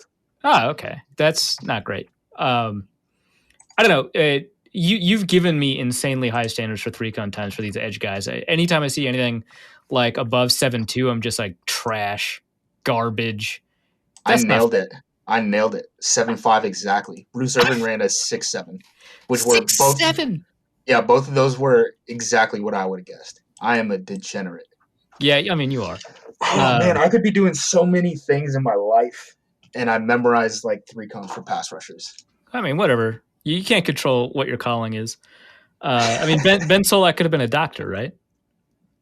That's what he says. I don't know. Is he tall enough? I just gotta give a shot at Ben. Was Doogie? Come on, Doogie Howser. All right, cool. So the Vikings are at 14. You think you would go pay? Yeah, based off of who you've told me is on the board and not on the board, I think I would go pay. Okay. I mean, how comfortable do you guys feel about, take the temperature of the team right now? Is Hunter going to be there long term? Because if not, we're not even talking about a guy opposite of Hunter. We're talking about a pass rusher. I think they figure Hunter out. I think they do it. That's the Vikings' recent track record at figuring out these contract situations. Not wonderful. Take a look at Stephon Diggs, but for the most part, like they take care of guys. I mean, Stephon Diggs was taken care of before he forced his way out. Dalvin Cook was taken care of before a holdout. Daniel Hunter is their most valuable asset. Period, bar none. They'll take care of him. Yeah, Hunter just was in the tough spot of like, hey man, you signed an awful second deal for him. Yeah, he really could have gotten a lot more, and he's lucky he's so young that it might not even really matter at the end of the day because he's going to be able to sign maybe even like an extra contract compared to other guys. Yeah, he'll probably have an additional contract on top of other guys. Yeah, he is not compensated equally to his production relative to his peers is the way I would put it. Yeah. How much would you pay him? 25? Let me look up the contracts right now. Active player contracts. I'd give him more than whatever Za'Darius got as a free agent. I'd say that. Not that he's necessarily a better player than Za'Darius, but just when he was as a free agent. Ooh, okay. So DeMarcus Lawrence got 21. So you have to beat that. Yeah, God damn, Leonard Williams got 21. Yeah, he's definitely getting more than 21. All right, so 23, I guess. Okay, so Danielle Hunter has his yearly average is lower than Trey Hendrickson. It's lower than Dante Fowler, lower than Leonard Floyd. Yeah, That's not one great. of the awkward things is when the Vikings were pursuing Trey Hendrickson, they had to figure out whether or not they wanted to pay Trey Hendrickson more than Danielle Hunter on the same team. Yeah, again, yeah. The situation that they're in is, hey, we got such a good deal that it's like actually a negative because he shouldn't be playing. Prevented you from using your extra cap space to sign some. That's just incredible, right? Okay, so I mean, but the Vikings should probably trade down from 14 if they can find a trade up partner. Yeah, because you're in the situation, I think, with 14 where you could trade back and you're still in the same tier of player. The question is that's if someone is willing to trade up, right?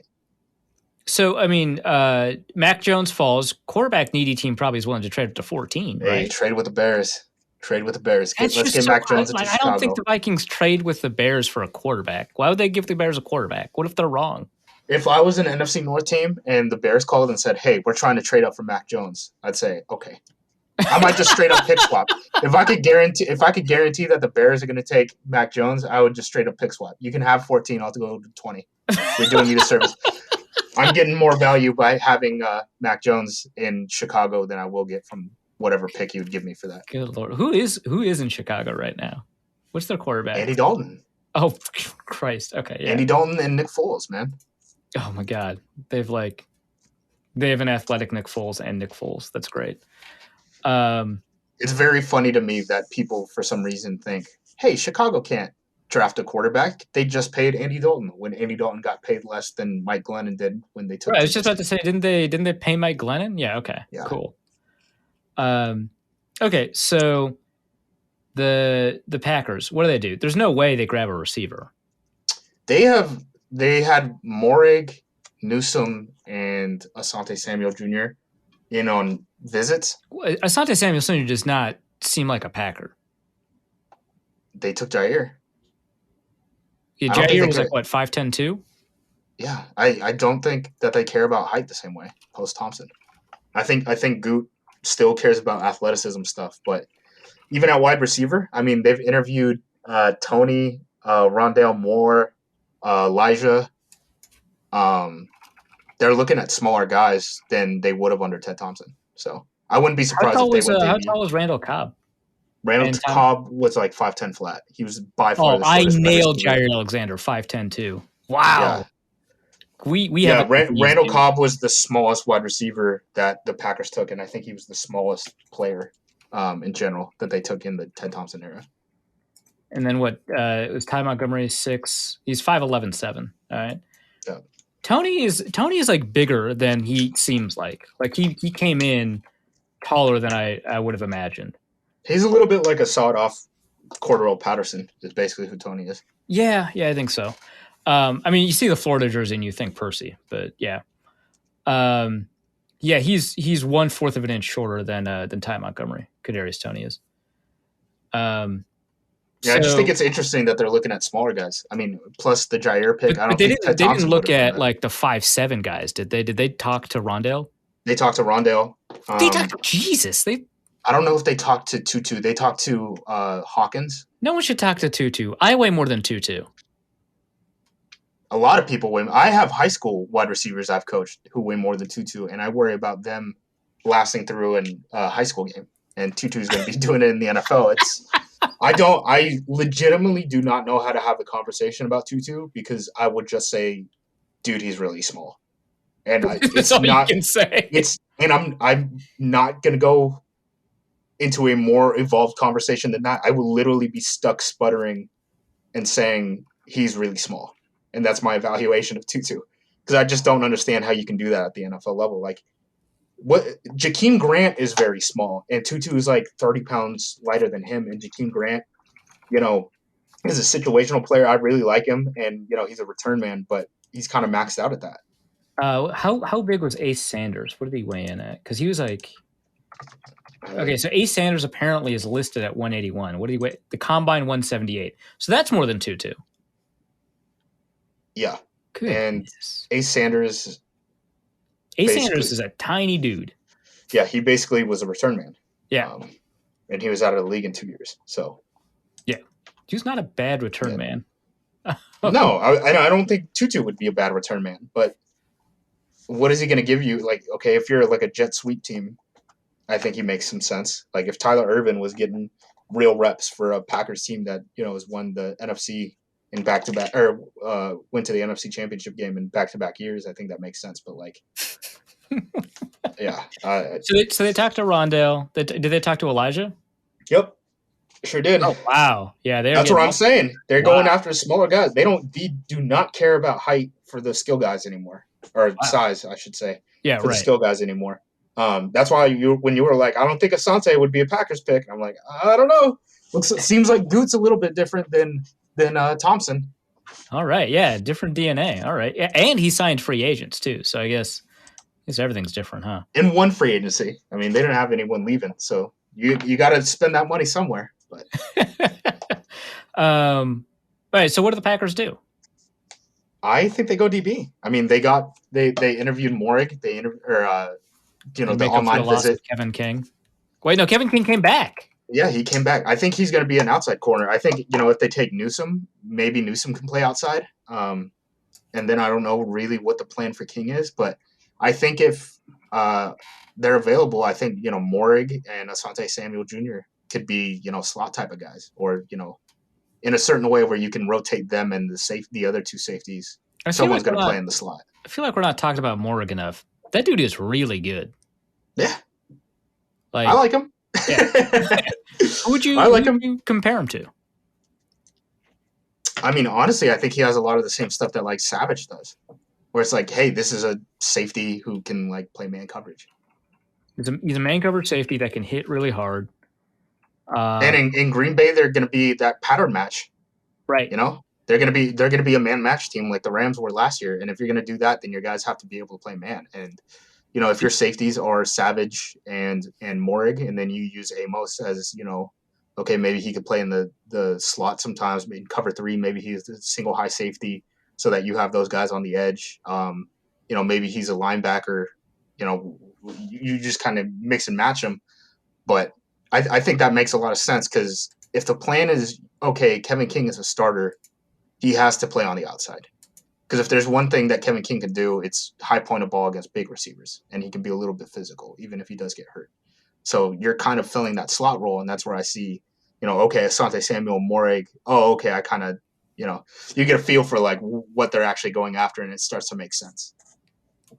So if they probably go DB round 1, do you think they'll dip back into the second round receiver well? I think so. They have 10 picks. Wow. They have 10 picks, and they're not super like if you look at the list of the tables where it's like draft capital, right? They're not very high on the draft capital list. Like they have a lot of like lower end picks, so I wouldn't be surprised if they Where'd they get them? It's not compensatory, is it? Is it all compensatory? I think they got a couple compensatory picks. Okay. So yeah, I wouldn't be surprised if they trade up in this draft, just because I also don't think there's a ton of players in this draft. I think we're going to have a weird situation where. Oh, actually, we didn't talk about this at all. So like in a typical year, like 1,800 potential rookies sign with agents. Right. This year it's like 700. Yes. Yeah. Okay. So this is like so I think one of the things about this draft is that the 5th, 6th, and 7th round are just way less valuable than they usually are. Because those kids just went back to school with the free eligibility that they got. Yes. Not only that, the compensatory picks are very, very different. So like the 6th compensatory pick this year compared to what the 6th compensatory pick in 2011 was, the beginning of the last CBA, the difference is like 100 picks. Wow. Yeah. Wait, why? Well, you get the what is it called? Like the JC2A, which is basically, the minority coaching and general manager hiring, right? Oh, so there's that. Plus, all these comp picks are rising because they're not adjusting the formula for how the cap is rising. So, like, every comp pick is like from the 3rd round to the 5th round, where if you look at 2011, there was 1 3rd-round compensatory pick. So all these picks are getting pushed up. And again, like this draft, I agree. Like we talked about edge rusher, where it's like, hey, it goes through like the 4th round, right? I think you could see that at center. I think you can see that at wide receiver. I think you can see that at edge rusher, at linebacker, where I think teams are going to be packaging picks and moving up into the 4th round and being like, this is our last shot at like a real player. You know what I mean? And then the 5th, 6th, and 7th round is going to be teams just trying to get bodies into camp, almost using it as like, hey, these are basically UDFAs if we have to make a pick. Wait, teams already use the 6th and 7th round as a priority UFA. Right. And I think a lot more teams are going to try to punt picks to the future too. Like, hey, if you can give me a 5th round pick in 2022 instead of a 5th round pick now, I might just take it. You know? Right. Yeah. And I also think, you know, the way rosters are structured right now, we're going to have fewer UDFAs, you know, in camp period. And I think the NFL said that like you can only have like 6 tryout guys for like rookie mini camp. Like that's so different than. Wait, what? I didn't hear that. So, okay, because the Vikings bring in like 40 tryouts every year. Right. 40 to 6? Yeah. It's going to be very hard for an undrafted free agent to make rosters this year. But like, why would they do that? Something about COVID. I don't know, man. Something about COVID. You got to ask someone smarter than me. I don't follow the bureaucracy. Well, you tell me the rules, I'll follow the rules. That's what I know. All right. I think we covered basically. We didn't talk that much about the Bears, but you know, whatever. Cool. Chicago. Let's do it. Let's do it, baby. All right. Chicago can't get Mac Jones for whatever reason. Maybe the Vikings don't budge. What do they do? What's that? Tevin Jenkins. God, I like Tevin. I can't do that. We can't. I think it makes sense. I mean, I'm just going to get him another tackle. Just want me to read offensive tackles for you? Well, okay. What is your ranking of offensive tackles? Don't give me Thorne's rankings. Give me yours. I'm going to look at Thorne's rankings first. So I make sure I have the right names.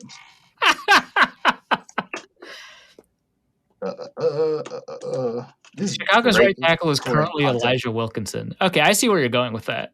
Yeah, they're going to take a tackle. Like there's a lot of teams who have a lot more holes than people would expect because of the way the salary cap reduced and free agency played out. Like there's just teams that like Mitchell Schwartz is still out there though, right? Eric Fisher's still out there. Are we sure Schwartz isn't retiring? We're not sure. Okay. Yeah, yeah. Mitchell Schwartz can play right tackle for me. Is he willing to play right tackle for me? I don't know. Yeah. He's willing to just barbecue with his brother. Yeah. My tackle ranking: Sewell, Slater, Jenkins, Darashaw. So you have Jenkins ahead of Darashaw? Yeah, I like him more than Darashaw. Finishing, is that why? Yeah, he's a tough dude. Yeah, he's real tough. I think Darashaw ends up being like an average left tackle, which okay, that's fine. Yeah, I mean, I could use one of those. Yeah.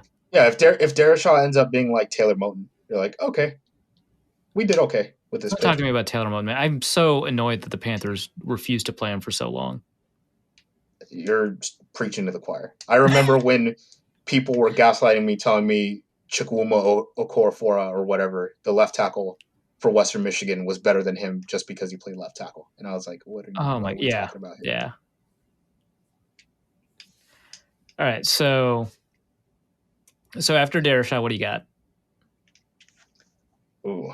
I haven't seen Eichenberg Leatherwood Cosme enough to really break him up like that. But I know that would be my next tier. Eat your Cosme takes. Come on, man. I can't believe that. Eat my Cosme takes? Yeah, well, because he tested out of this world. Yeah, I think he's really athletic. I don't think he's fully developed. That's why I was saying, like, I would need to like look at run game wise Eichenberg Leatherwood Cosme to really divorce them from, just being in a tier. Yeah. Yeah. Exactly. Cosme, I think, tested in my tackle formulas second best of the last 5 or 6 years behind Wirfs.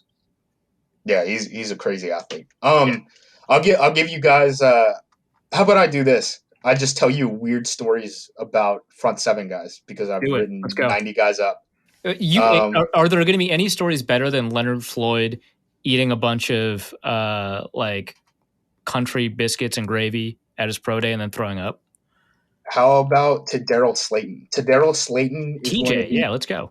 Yeah, he's going to be one of 6 players drafted from the same high school, American Heritage in Florida, this coming draft, which includes 2 guys we've already talked about, Surtain and Schwartz, the wide receiver from Auburn.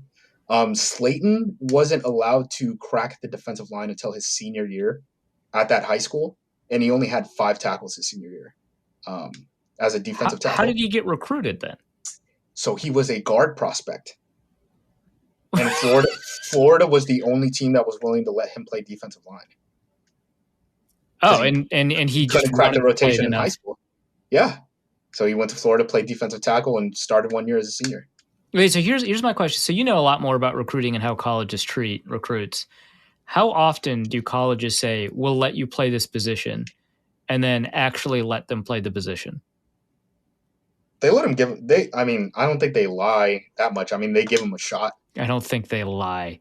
Well, no. Like, kids know by your actions, right? What you're going to do. If you're telling a defensive line prospect, hey, yeah, we'll give you a shot on the defensive line, and then you go in and you're taking pictures and your number is 73, kids read into that. You know what I mean? Okay. Like, that's the whole thing with, like, Eric Armstead at Oregon, where he just demanded, hey, I'm going to be in a single digit so you can't move me to the offensive line. If you're going to make me a defensive lineman, I'm literally going to have an ineligible jersey to play on the offensive line so you can't play me there. All right. So one school offered him defensive line, and now he's played well enough to be draftable. Next story. Jordan Smith. If you remember, you remember a certain credit card scandal at Florida? You're kidding. Yeah, he was one of them. The other thing is his teammate at UAB was the other one. He plays on the offensive line. So both of the guys who got kicked out of Florida for the credit card scandal both ended up at UAB. That's incredible. Yeah, that one's kind of interesting. I don't think people know this. Chris Rumpf, the pass rusher from Duke, kind of an undersized guy. He might end up playing Sam linebacker or 3-4 outside linebacker as a pro. Chris Rumpf the second, yes. Yeah, his father is an NFL assistant coach. Oh, is he? Where? I think he's in Houston now. Okay. Yeah. That's all you got on him? Yeah, that's not a fun enough story for you? No, that story sucks, dude. Oh, wow. All right, never mind. I'm done. You got a Milton Williams story? You got a Shaka Toney story? Come on. Milton Williams, Shaka Toney. I mean, they're just good players.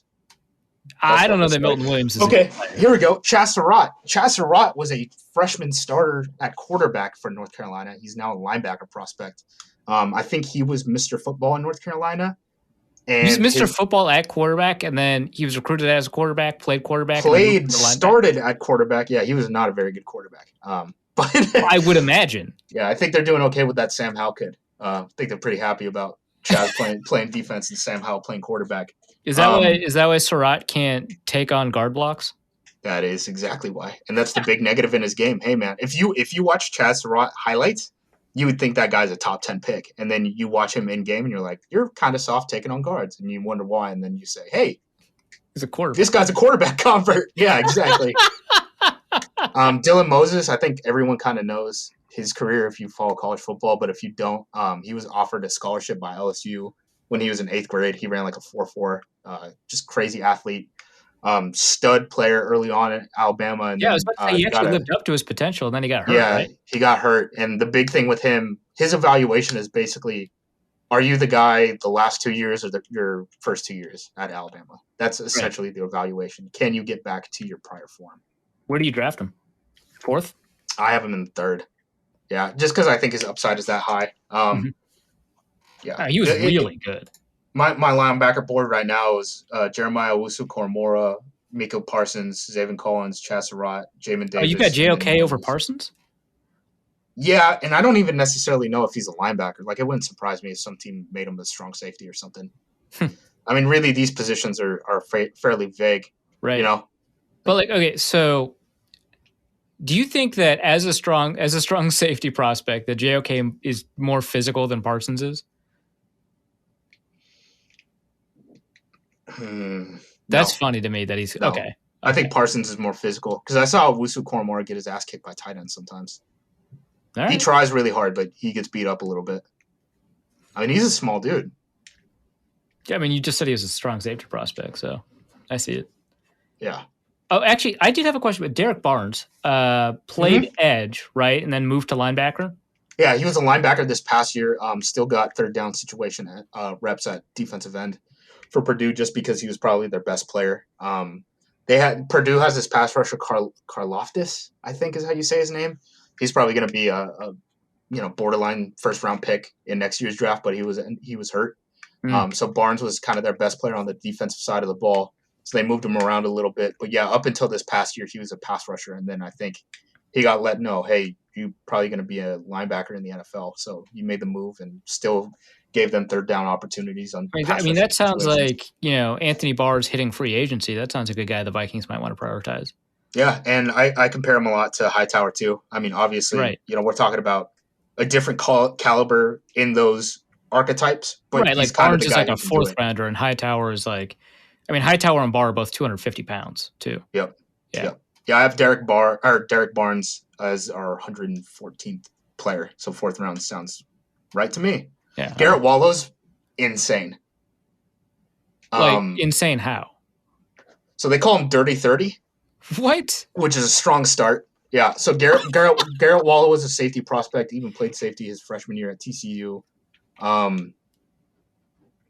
Great coverage skills. Problem is he's very short, and like his length hurts him in a way that I've never seen it limit such a talented linebacker. I guess I should say he's got 30 I don't know. Did you see Shaquem Griffin at the Senior Bowl? Yeah, that was pretty limiting. Yeah, Wallow can't get off a block, but he's in the right spot all the time. He's just violent as hell. He's a great football player. I just don't know if he could make the transition to the NFL. Like if he were a little bit longer, he might be a borderline Pro Bowl type of guy. But I just don't know if he can do it at that length. We got a mailbag question. He's also a member of a black frat in TCU, which I thought was interesting. I have no idea what the minority population at TCU is. Yeah, Wallow's from New Orleans, for reference. Yeah, Dirty 30. I mean, he's like Paul Bunyan, It's just like everything of his. I mean, Paul Bunyan was a bigger dude, right? Like that's. Yeah, Paul Bunyan had some length. Yeah, Paul Bunyan some pad level issues, but strong get off, upper body strength. Okay, actually, you're right. That is really funny that he was in a black frat. Mailbag. If you were a degenerate gambler, so Ryan Anti-Gravity 19 asks, if you were a degenerate gambler, check, and had to bet your life savings on the draft, check, regardless of round, who would you bet on the Vikings taking at some point this week? Ooh. I feel like Cosme has a good chance, right? Are you thinking of like Cleveland and O'Neal? Yeah. I'm just thinking, I'm like, Cosme just kind of feels like a Viking. They didn't take Connor Williams. Yeah. I mean, he went at 50. Cosme's got a little bit more length, though. Yeah. Connor Williams tested way better as a tackle than he tested as a guard. I think the Cowboys ruined him. He was very different between his final year at Texas and the year before. That's true, yeah. He had an odd evaluation, almost like that Dylan Moses thing, right? Where it's like, all right, which version of you am I getting? Because that's really the essence of the evaluation there. Who's your favorite player? Not like the best player. Who's your favorite player in the draft? Let me think. Guys that I just can't shut up about. Yeah. I would say Tony is pretty high, just because which one, Shaka or Kadarius? Shaka. Okay. We didn't actually. We've referenced it a couple of times how much you like Shaka Tony. We didn't actually talk about it. I think he's pretty close to that like Vic Beasley, Bruce Irvin type of player. No better, no worse. None of those guys did really well past their third year. Bruce was fine. But he was fine. But we're talking about Shaka Tony in the 6th round when Owe is going to go in the first. Okay. Right? That's what I mean where you're saying, who are your guys? I have a list, actually. Davion Nixon. I'll just go through it quick. Yeah, we know about Nixon. So Shaka Tony. Wait, but he's like 6'2", right? Shaka Tony? Oh, yeah, you don't care about that. Bruce Irvin. No, I don't care about length at pass rusher. I don't care about lengths. No, it's fake. Clay Matthews did fine. Brandon Graham did fine. Grow up. These guys are athletes. All right. Okay, so Shaka Tony, Davion Nixon, who else? Rashad Weaver reminds me a lot of Derek Barnett. Oh yeah, you won't shut up about Rashad Weaver. Yeah, Yeah, Derek Barnett, really? Why is they're that the interesting? same player to me. Derek Barnett. Who cares about Because Derek of Barnett? the round difference. Because we're talking about Rashad Weaver again. Rashad Weaver, we're talking about as a 5th round pick, and Derek Barnett got to be like the 15th pick. And I just don't understand how they're any different as players. They're the exact same guy. This is the same picture. What's is Derek Barnett even going to start this year? What's going on? I don't know, but he was the 15th pick, and I could get Rashad Weaver in the 5th round. I'll tell you that. Save me some money. Who else do you like? Jay Tufele. He didn't play this past year for USC, but he might be the best run defending 3 technique in this class. Yeah, I've seen him mock to the Vikings a couple of times. I just feel like I've had enough of run defenders. Yeah, he does it with penetration, for whatever that's worth. You know, it's not he's eating gaps. It's like he does like Ndamukong Suh level stuff in the run game. That's very interesting to me. You think I understand this he guy didn't play that's this going to go in past the year. 3rd round does Ndamukong Suh level stuff? Yeah, I don't think he should be there in the 3rd round. I would take him in the early 2nd. Okay. So your evaluations are like wild to me because you were just complaining about 5 edge rusher locks in the 1st round, and now you're putting all of these dudes in the 2nd round. I would not be surprised if I like Tufele more than a pass rusher who actually gets drafted in the 1st round, and Tufele goes in like the 3rd. Between Levi, Barmore, and Tufele, you still like the other 2 more than Tufele, right? No. I like Barmore more than Tufele. My defensive tackle rankings right now are Nixon in the 1st round, and then Barmore, Tufele, Tonga, and Levi in the 2nd. Tonga? Kairos Tonga? Yeah. Big guys should not move that fast. Big guys should not move that fast. He's a freak. And you have to manage his legs. And he's an older guy. No surprise the BYU guy took a mission. But yeah, I mean, big guys should not move like that. If you watch, so this is kind of an unfair game to watch, right? Him against Coastal Carolina, because Coastal Carolina like famously has an undersized offensive line because they're Coastal Carolina and they run the option. They do all sorts of tricky stuff. But if you watch Tonga versus Coastal Carolina, every down is like a highlight play. It looks like you're just watching. If you watch him in a position where he's set up to succeed at the maximum possible level, it's hilarious watching. So he's a massive defensive tackle, and he's going against guys who are like maybe like 270, and it just looks like a huddle highlight film of Tonga the entire game from start to finish. And it's crazy, you watch him and then you're like, wow, he had an amazing game, and then you're like, and Coastal Carolina still won. Yeah, Coastal Carolina had the 2nd overall pick at quarterback. Like, it doesn't make sense when you're like, how can you have a guy that dominant? The country's best offensive line. Yeah. They were great. Yeah, I mean, if you need someone who can run stretch, I mean, go to BYU. They got a couple of them. Hey, what do you think about Brady Christensen? Because I've seen him go in the 2nd, 3rd, 4th, and 5th. If I were a team, I'd take him in the 2nd or 3rd, somewhere around that range. You told me that you don't care about age for offensive linemen after I was talking to you about Garrett Bowles way back when he was draftable. And then Watkins from Philadelphia drummed out, and I felt like I was justified. And then Garrett Bowles didn't do anything for 3 years. He's good. He was good last year. Really good. But he didn't do anything for 3 years, and I felt justified. Do you still not care about age for offensive linemen? No. I just don't think Watkins was good at football. I mean, yeah, but fair. I don't think it was an age issue. I think it was a quality of play issue. I mean, but like, so Christensen. They're not just numbers, Arif. You know that, right? Watch the damn games, you nerd. Christensen's a dad, right? He's like, his son is in high school. I don't know if either of these things are true, but he's like, what, 26, 25? He's old. That's fine. If you need a tackle, start him. There's plenty of 26-year-olds in the NFL. But you're saying, how do you evaluate him when he's going up against 18-year-olds? That's all I'm kidding.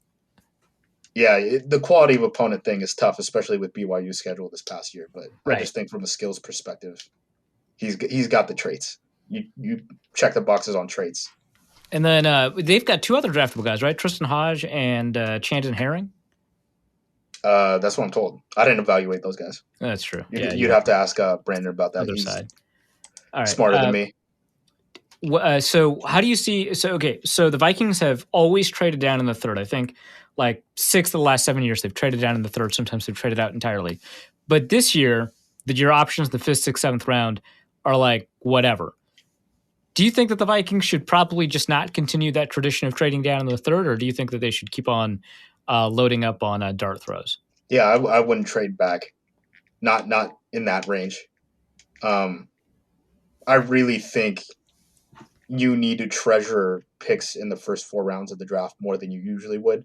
Again, because of the talent pool that's out there, the UDFA pool that is out there, the cap situation that the league is in, and then the way the compensatory picks are shaping up, right? I mean, there's a lot of factors going on, but I just think you have to treasure those first 4 rounds a lot more than you usually would and not value 5th, 6th, 7th round picks as much. And then next year, there's going to be a huge talent pool, right? Because a bunch of people will be, made ineligible by the NCAA rules, so they'll have to declare.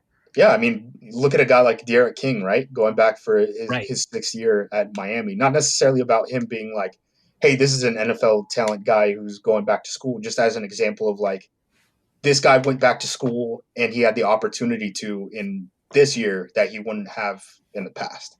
You know what I mean? Mm-hmm. So, yeah, I just think that's kind of going to be the situation in general. And then also, I don't think this year's players were evaluated as thoroughly as they usually would because of certain situations where, like, the Miami of Ohio played 3 football games, right?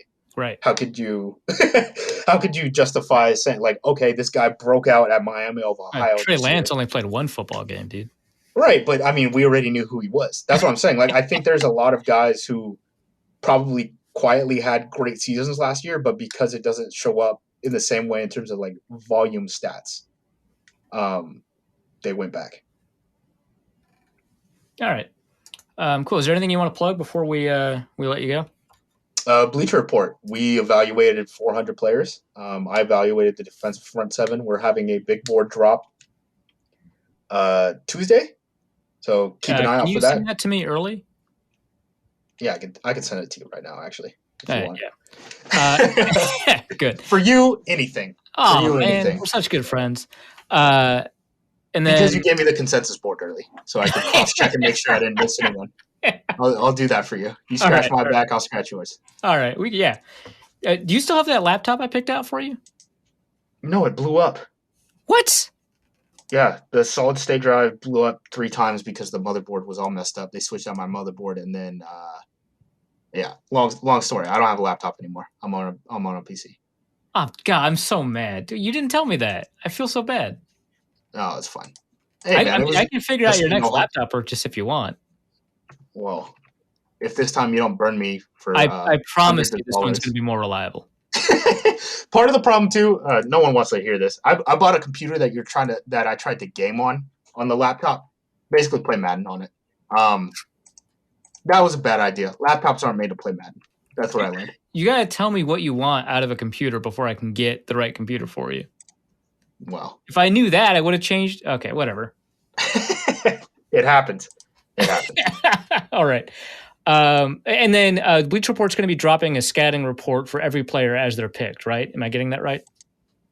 We should. Hopefully I won't miss anyone. You will, but that's the nature of the draft.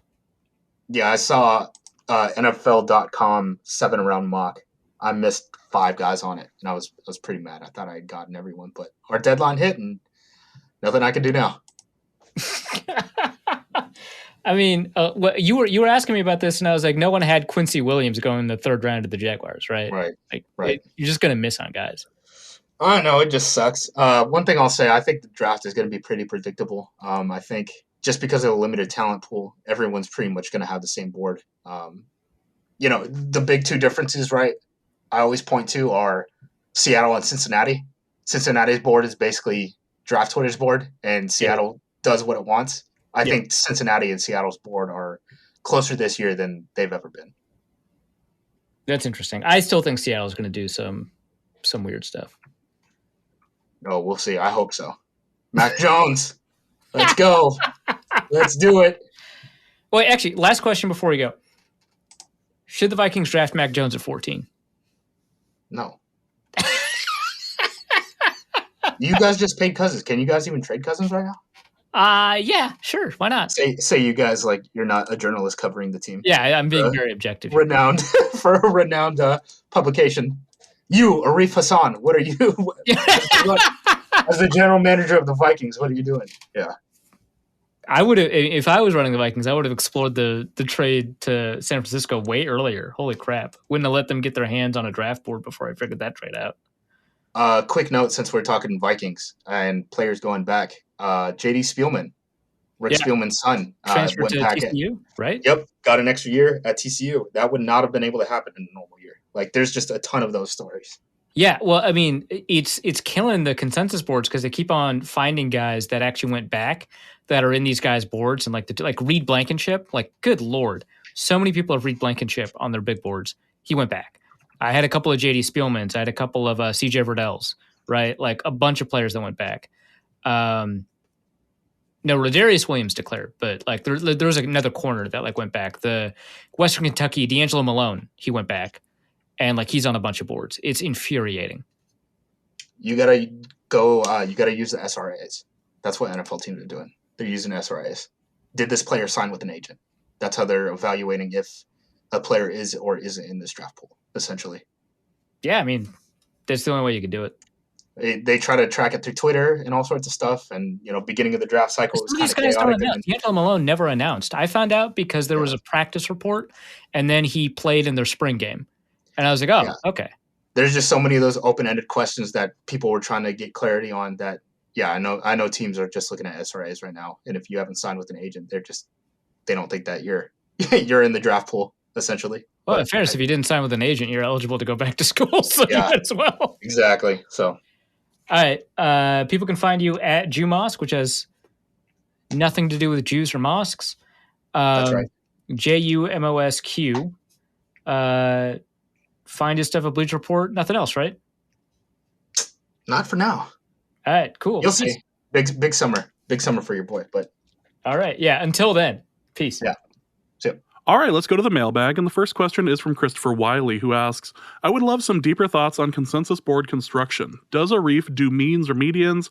Are boards weighted? Do you handle players that appear on one board and not another?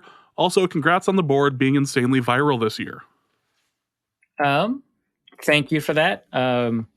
Actually, I thought it caught more steam last year, but that's just like what the numbers I can see from like WordPress or whatever. But I see a lot more people referencing it this year than last year. So it's like there's a little bit of information going one way, information going the other way. Anyway, I'm happy that it's successful. So that's good. Second, as for the methodology of the board, so what I do is I assign every player their value based off of the two trade value things that we have. So there's the Jimmy Johnson trade chart, and then there's the Chase Stewart approximate value derived trade chart. And those are the ones that I had way back in 2014 when I started the project. Now we've got a couple of others that are out. There's a PFF trade chart that uses wins above replacement using the more granular system that I think is probably strictly better than approximate value. And then there's also the Rich Hill trade chart, which is a trade chart derived from just the historical trades over the past, I think, 10 or so years. And that's held up really well in terms of being able to predict trades.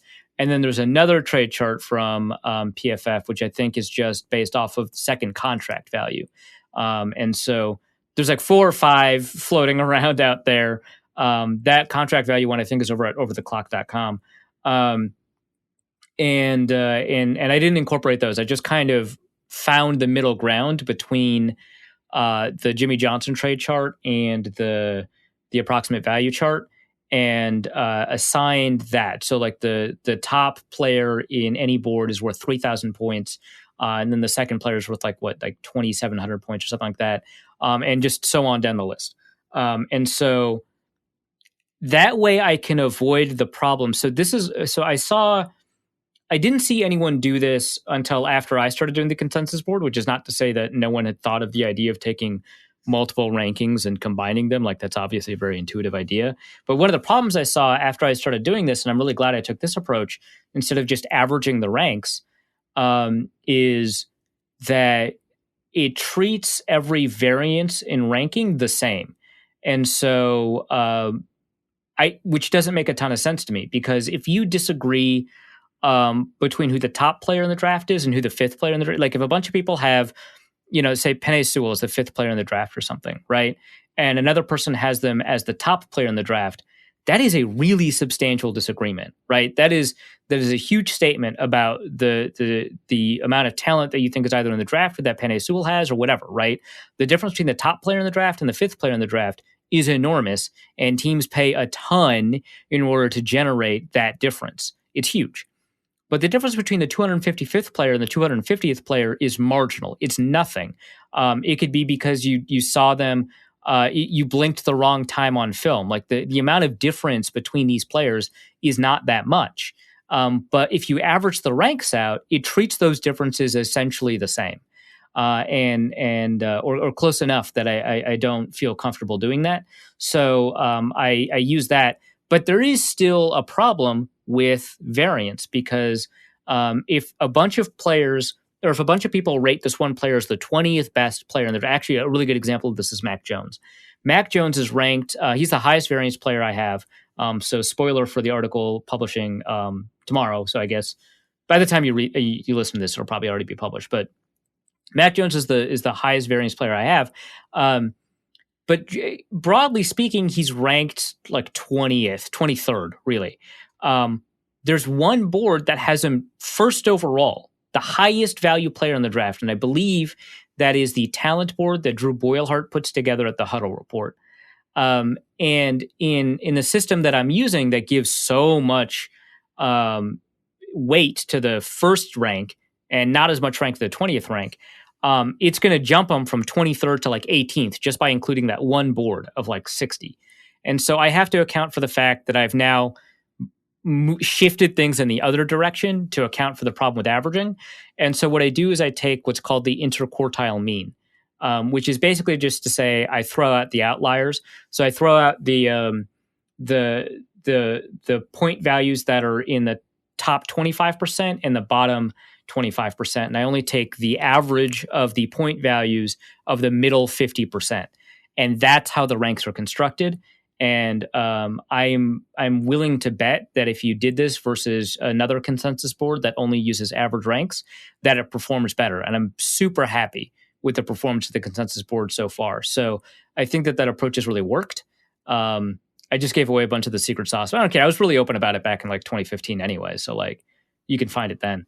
And I'm super open to methodological advice on how to improve that or change that or whatever. But I kind of stumbled upon it back in 2014, 2015, and it worked out really well. And I'm glad I made the choices I made back then, because now I don't have to do many updates to the board, and I can compare the board from 2015 to 2016 to 2017 across time and come up with very similar conclusions without having to change too much. So that is the methodological breakdown of the board. I mean, there's other stuff I do, but like that would take forever to explain. It's not that interesting. Next question is from Raul, who asks, regarding hit rate, how much more valuable is the top half of the first round compared to the back half? Should this influence the Vikings trade back decision? Yeah, so that's a pretty interesting question. And honestly, if you just took a look at the draft value chart from PFF, the trade value chart, that will tell you essentially. And what it tells us is that the way that trades work in the NFL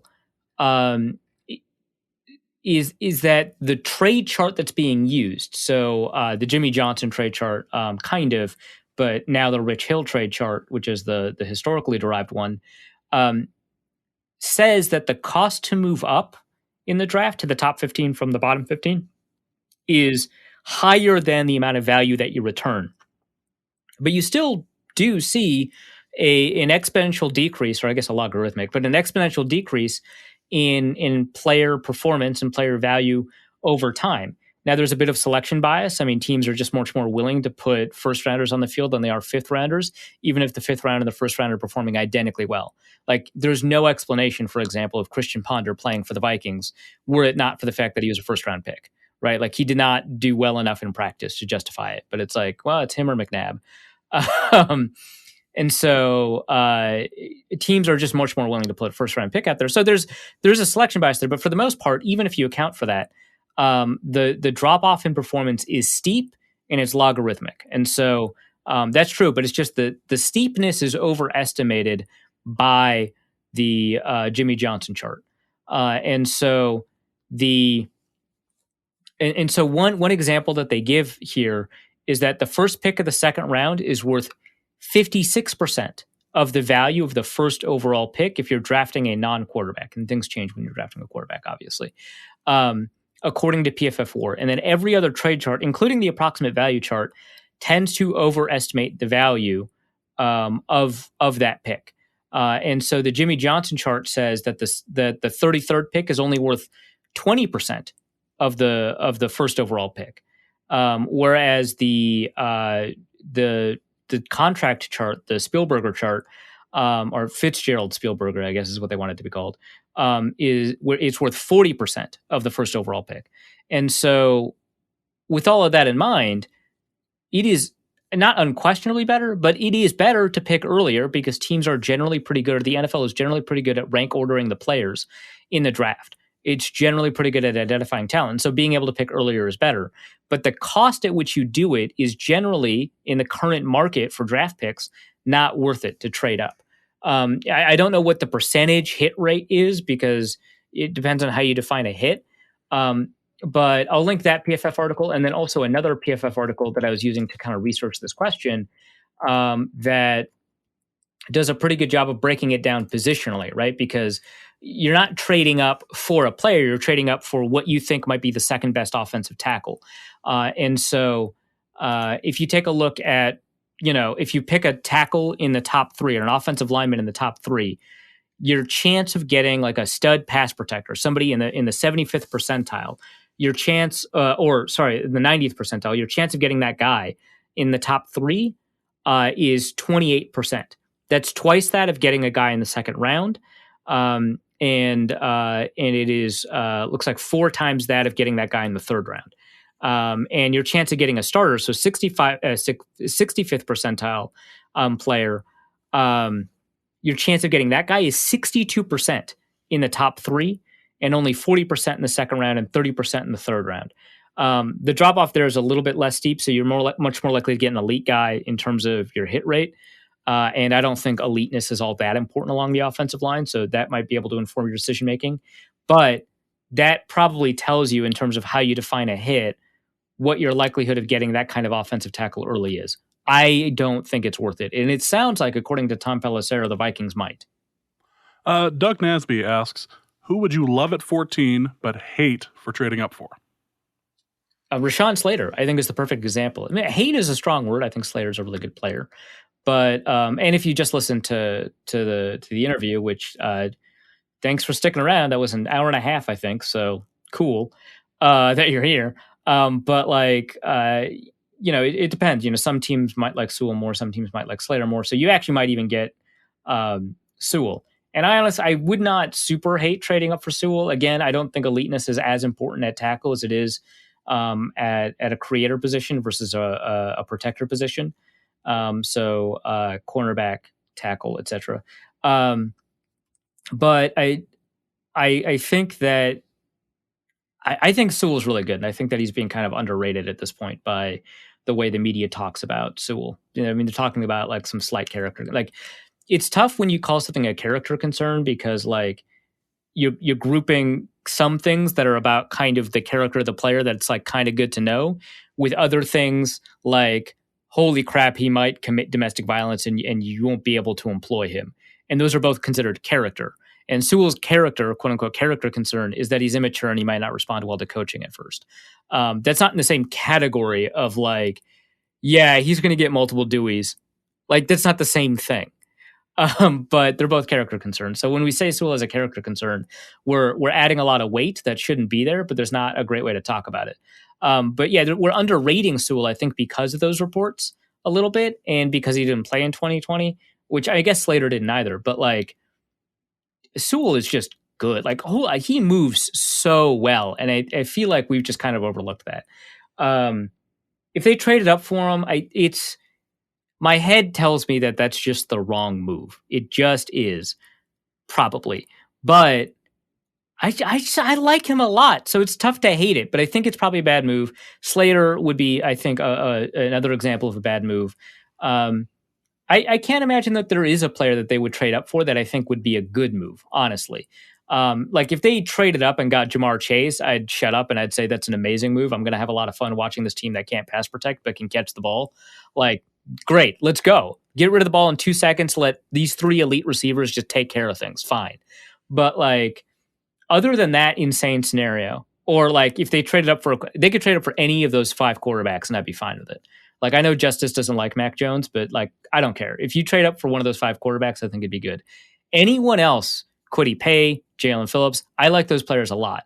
Anyone else, I think it's probably just not smart to trade up. And Justis is right that the players that you probably get at 22 are in the same tier of talent as the players you might get at 14, which is why it's going to be hard to trade down, but also a reason that they should trade down. And it's something that I found is kind of true even when you run through like multiple simulators. So yeah, trade up for a quarterback or don't trade up. But man, if you got Sewell, I'm not going to hate too hard. Bill Botke asks, looking back to 2016, it seems like the Vikings have often overdrafted players in the 4th and 5th rounds compared to the consensus board. Some examples include Rodney Adams, Willie Beavers, Ben Gideon, Jalen Holmes, KJ Osborne, and DJ Wanham. Even if these players were ranked high on the Vikings internal board, the Vikings fail to evaluate how other teams value these players, and that leads to a major loss in draft value. What do you think is happening here, and what would be the best way to fix this late round problem? I appreciate that you named a bunch of players that have generally not borne out. Ben Gideon did, but like Adams didn't, Beavers didn't, Holmes didn't, Osborne didn't. We'll see if Wanham does, but Gideon is kind of the only hit because that operates as kind of like backwards advertising for the usefulness of the consensus board. So yeah, great question, Bill. You made me look good. So good question. But I think that there's a couple of things at play. One of those things I found out in my most recent mock draft at The Athletic, which is one where I take a look at only players that fit the Vikings parameters, and I attempt to craft a draft strategy around those players, and then I conducted a mock draft simulation with those players. And one thing I found out is that when I started drafting in the 4th and 5th round, exactly the rounds that you identified, actually, it was difficult for me to find good value and also find players that fit the Vikings parameters, because in the first couple of rounds, there's tons of play. Like the reason they're in the first couple of rounds is because they're good at football and they're good athletes, right? And so you're going to find tons of players that fit the Vikings parameters. Like I think in the first round, out of non-quarterbacks, so like out of the 27 picks that are not quarterbacks, like 24 of them fit the Vikings parameters. It was like they didn't get whatever corner, maybe Asante Samuel. They didn't get Trevin Moehrig, the safety, but they got like everybody else, right? And so a ton of those players fit the Vikings parameters. So it was really easy to pick somebody that would either be a steal on the board or would at least be fairly justifiable by the consensus board. But by the time you get to the 4th or 5th round, the players ranked at like 119, right? Which is where you might pick around like in the 4th. I think the Vikings actually have pick 119, which is probably why I picked that number. You're not going to find that guy that was the 119th ranked player. He's already gone because some team, ran out of players that fit their own parameters, and this guy fit it, so they just picked him early, right? And so now you're left with a bunch of players that you kind of don't want to touch because they don't fit what you do as a team, right? They might be kind of a guard that plays power a lot more than zone, or they don't fit a need. Like, it's tough this year, but it might be a running back, right? For the Vikings, they don't need a 4th round running back. I mean, they're the Vikings, so they might just get one. But if it's a running back and you're like, well, okay, the 119th player is there, he's there, but it's like it's Javian Hawkins. I don't need him. I mean, Hawkins is ranked much lower, but just as an example, right? So now I have to find somebody in a smaller pool of available players, and it limits the likelihood that someone is going to be there. So that's what I found happening, is that these players no longer fit what I was looking for in terms of the parameters that I thought that the Vikings might be using. In some of these examples, they just ran out of that prototype. So KJ Osborne and Rodney Adams, the Vikings needed a returner, and they were running out of returners. Especially KJ Osborne, like 5 or 6 kick returners went in the picks right before Osborne, and so they kind of had to pick him there because they were just running out of returners that year. Ben Gedeon, I don't think that there were as many that year run stuffing linebackers. Like I think in the year they picked Kentrell Brothers there was, but with Ben Gedeon, I just don't think that there were as many, so they kind of just had to pick him. Which that again, like I said, it turned out pretty well. I think that he paid back his pick value despite having to, maybe he medically retired. Anyway, the Vikings couldn't roster him anymore, and I think it's because of those medical concerns.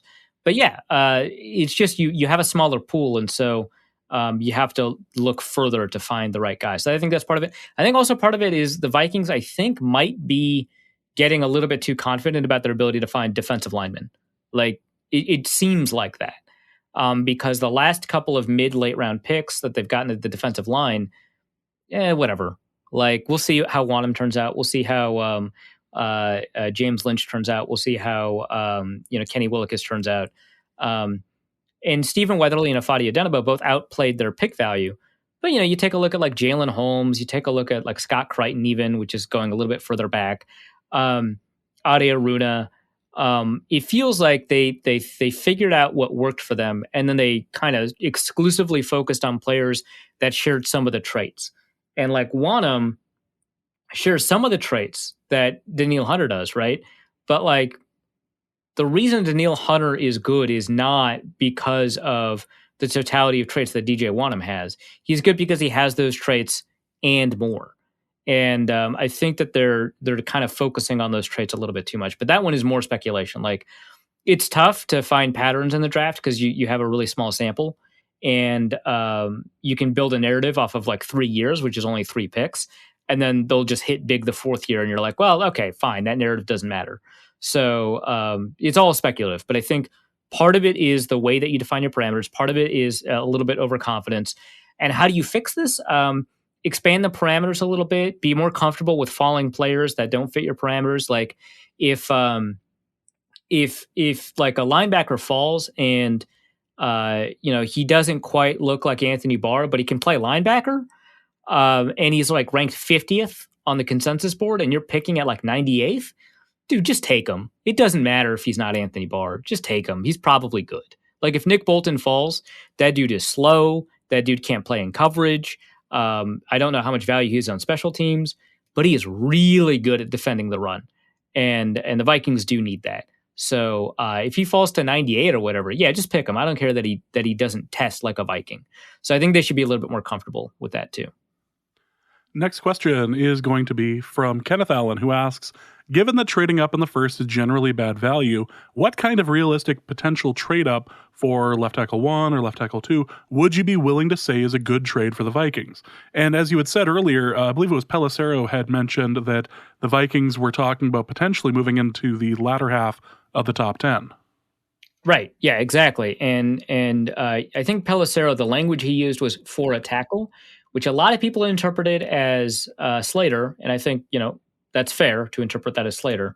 But given kind of, the forecaster board is a little bit higher on Slater and a little bit lower on Sewell. Jeremiah just published his top 150 big board, and Slater is 1 spot ahead of Sewell. Given what Justis said about the way that teams evaluate these players and how, they might like Slater more because of the way that he played, because of the side of the field that he plays on more than Sewell does. It's possible that he could also mean Sewell as well. And so, that's something to keep in mind. I would say, we could just do a real quick calculation. So if we take a look at the Rich Hill trade chart and say they're trading up to, let's say Detroit wants to trade down. That's the most expensive version of this trade, right? Moving up from 14 to 7. So if they did that, if they'd moved up from 14 to 7, the Rich Hill trade chart, which starts the top value at 1,000 points, says that the Vikings pick at 14 is worth 325 points. In order to get to Detroit, which is 426 points, they have to make up with 101 points somewhere, which is tough because they don't have a second-round pick.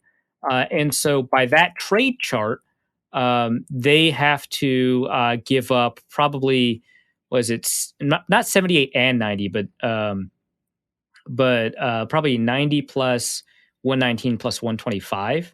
Yeah, that seems right. So it's a 45 points, 26 points plus 23 points, 94. Yeah. And that kind of makes up a lot of the difference. So you would have to give up pick 14, pick 90, pick 119, pick 125, and maybe pick 168. So you have to give up 5 picks to gain 1. So net 4 picks, right? And all you have left is 1 third-round pick and 2 fourth-round picks, and a fifth. That is the historical value of that pick. That's not great. How much would I give up for that? What might be appropriate considering the way that the PFF kind of values these? That's interesting. So if the NFL has historically valued the 33rd pick at about 18%, but PFF thinks it's closer to 50%, then I would say I'd probably give up what Justis said. I'd give up a third and a fifth. I would not give up both of those fourths. That's what I would leave alone. And I think that would probably be a good way to combine the higher likelihood of getting a star player with the knowledge that you have uncertainty about your ability to evaluate those players. So I think I'd probably give up a third and a fifth, and I would not, in addition, give up those fourths like you would have to in the traditional scenario. All right, let's go over to the Allen Robinson Liberation Front, who asks, this came up because there's been a few reports about it. Julio Jones trade smokescreen / rumors. What could the Falcons actually get for him, and are there any good fits out there? What's really funny is I think PFF floated like a second and a future fifth, which sounds awful. Like Julio is still really he's still an elite receiver. It didn't seem like it because the Falcons sucked, but he's still an elite receiver. How many more years of elite receiver are you going to get? Not a ton, but I understand why you wouldn't want to trade a first, but if it's a late first, it's a lot different than a mid first. So for example, if Green Bay traded their first round pick for Julio, I would lose my mind. I would be so mad. I got to deal with that now. I got to cover a team that has to go up against Julio and Devontae. Yeah, Julio's only got a couple years left in him, but so does Aaron Rodgers. They're probably going to win a Super Bowl off of that trade alone, right? So I would think that if you were Green Bay, and maybe that we should ask Justis this, you'd probably want to give up a first and a third. I think is kind of, and you don't want to give up that second because you don't want to bankrupt the future. You just want to mortgage it. So that's probably it. I imagine that the age and the injury history is scaring some teams. I don't think the injury history is that bad. And so I imagine he goes for a second plus a third, but I think he should go for a late first plus a third, honestly. And maybe if it's a team at the top of the second, which if you're at the top of the second, what are you doing trading for Julio? Your team's not good. But if you're at the top of the second, and let's say you're Cincinnati, right? You've got Joe Burrow, you've got T. Higgins, you drafted Penei Sewell instead of Jamar Chase, contrary to Justis's expectations. And you need to get a good receiver to help Joe Burrow out, help T. Higgins out, help Tyler Boyd out. And you trade the 38th overall pick plus the 69th overall pick. Nice. You're probably helping your team more than you're hurting. So that could be a good example of maybe if you're at the top of the second. But for the most part, I think that if you're trading a second, you should also be trading a third and then some, and not a second and a fifth, a future fifth. Alec asks, which round of the draft this year brings our most disappointing / head-scratching pick? Let's see. Last year was the 4th round, I think, right, with Wanham, at least for me, because I liked the Dye pick. That one's not turning out. I liked the Lynch pick. That one's not turning out. But I think the Wanham one was the most confusing because it was well off the consensus, and I just didn't really see it, and he didn't really kind of fit what I thought the Vikings would try to target with the number of athletes that were still on the board. I really wanted them to get Curtis Weaver, honestly, but and then other years, Blair Walsh was a 5th round pick. That one was a little bit of a head scratcher, although I think it was pretty easy to convince yourself to buy in. Willie Beavers was the biggest head scratcher I've ever seen. I think the 4th round pick, Willie Beavers, because I thought he shouldn't have even been drafted. I thought he was the worst tackle in the draft by a substantial margin. And that take's been vindicated at least. I guess there were other players that ended up being worse than him because he stayed in the league for like 2 years. But for the most part, I think I was right. But yeah, I guess the 4th round is the one where they make the most confusing picks. So yeah, we'll go with that. Kentrell Brothers, I think. No, he was a 5th rounder. But yeah, let's say it's the 4th round. That's the one that confuses me. And let's say they pick a kicker. Let's just for the sake of argument. Yeah. Nolan Kaler asks, what would be a draft pick that would elicit a Ty Schmidt style reaction from either of you? Najee Harris at 14. I'd lose my mind. For Why those, am I covering this team? Yeah, for those who missed the Ty Schmidt thing, go over to YouTube or check out the show notes. And Ty Schmidt is a Packers fan who is one of the friends or like the hangers on for the Pat McAfee show, and he does the Mel Kiper impression on the show, and it's fairly decent. And he lost his mind at Jordan Love being picked. I think I referenced it last season at one point, and it was just beautiful. Like he had to like stand up and walk out. They had just had Aaron Rodgers on the show like an hour before the draft, and then AJ Hawk was on the show. Yep, like he was also reacting. Yeah, AJ Hawk is a regular contributor to the show, so AJ is just dying at this. So yeah, that I think that the best reaction that you could possibly give is if they decided to just make sure that nose tackle was a priority for him. God, I think we're having a nose tackle.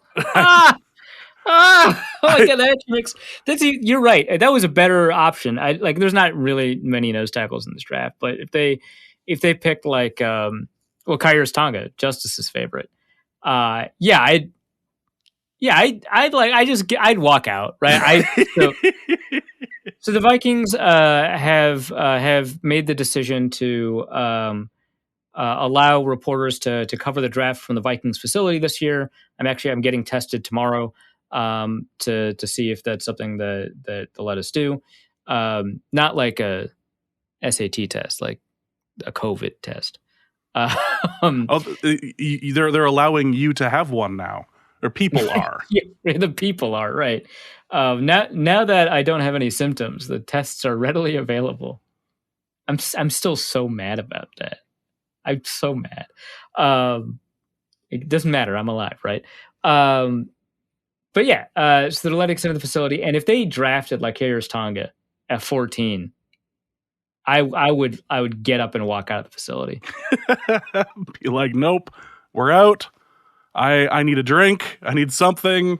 I need to live. This is it. You can't be doing this to me. Andre Patterson is trolling me specifically. Well, okay, let's talk about that for a second because nobody asked a question about this. It annoyed the hell out of me. So Will Raggett, don't shoot the messenger. Thank you, Will, for actually transcribing this.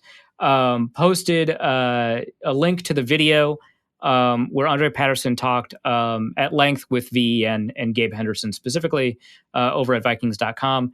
And somewhere in the video, and this is the part that Raggett transcribed, he mentions Andre Patterson says, I don't know why people keep saying that we need. They keep telling us. He didn't even say keep saying. They keep telling us we need a penetrating pass rushing 3 technique, and we've never done that. We don't need that. We've never done that, and that's just not how we do things here.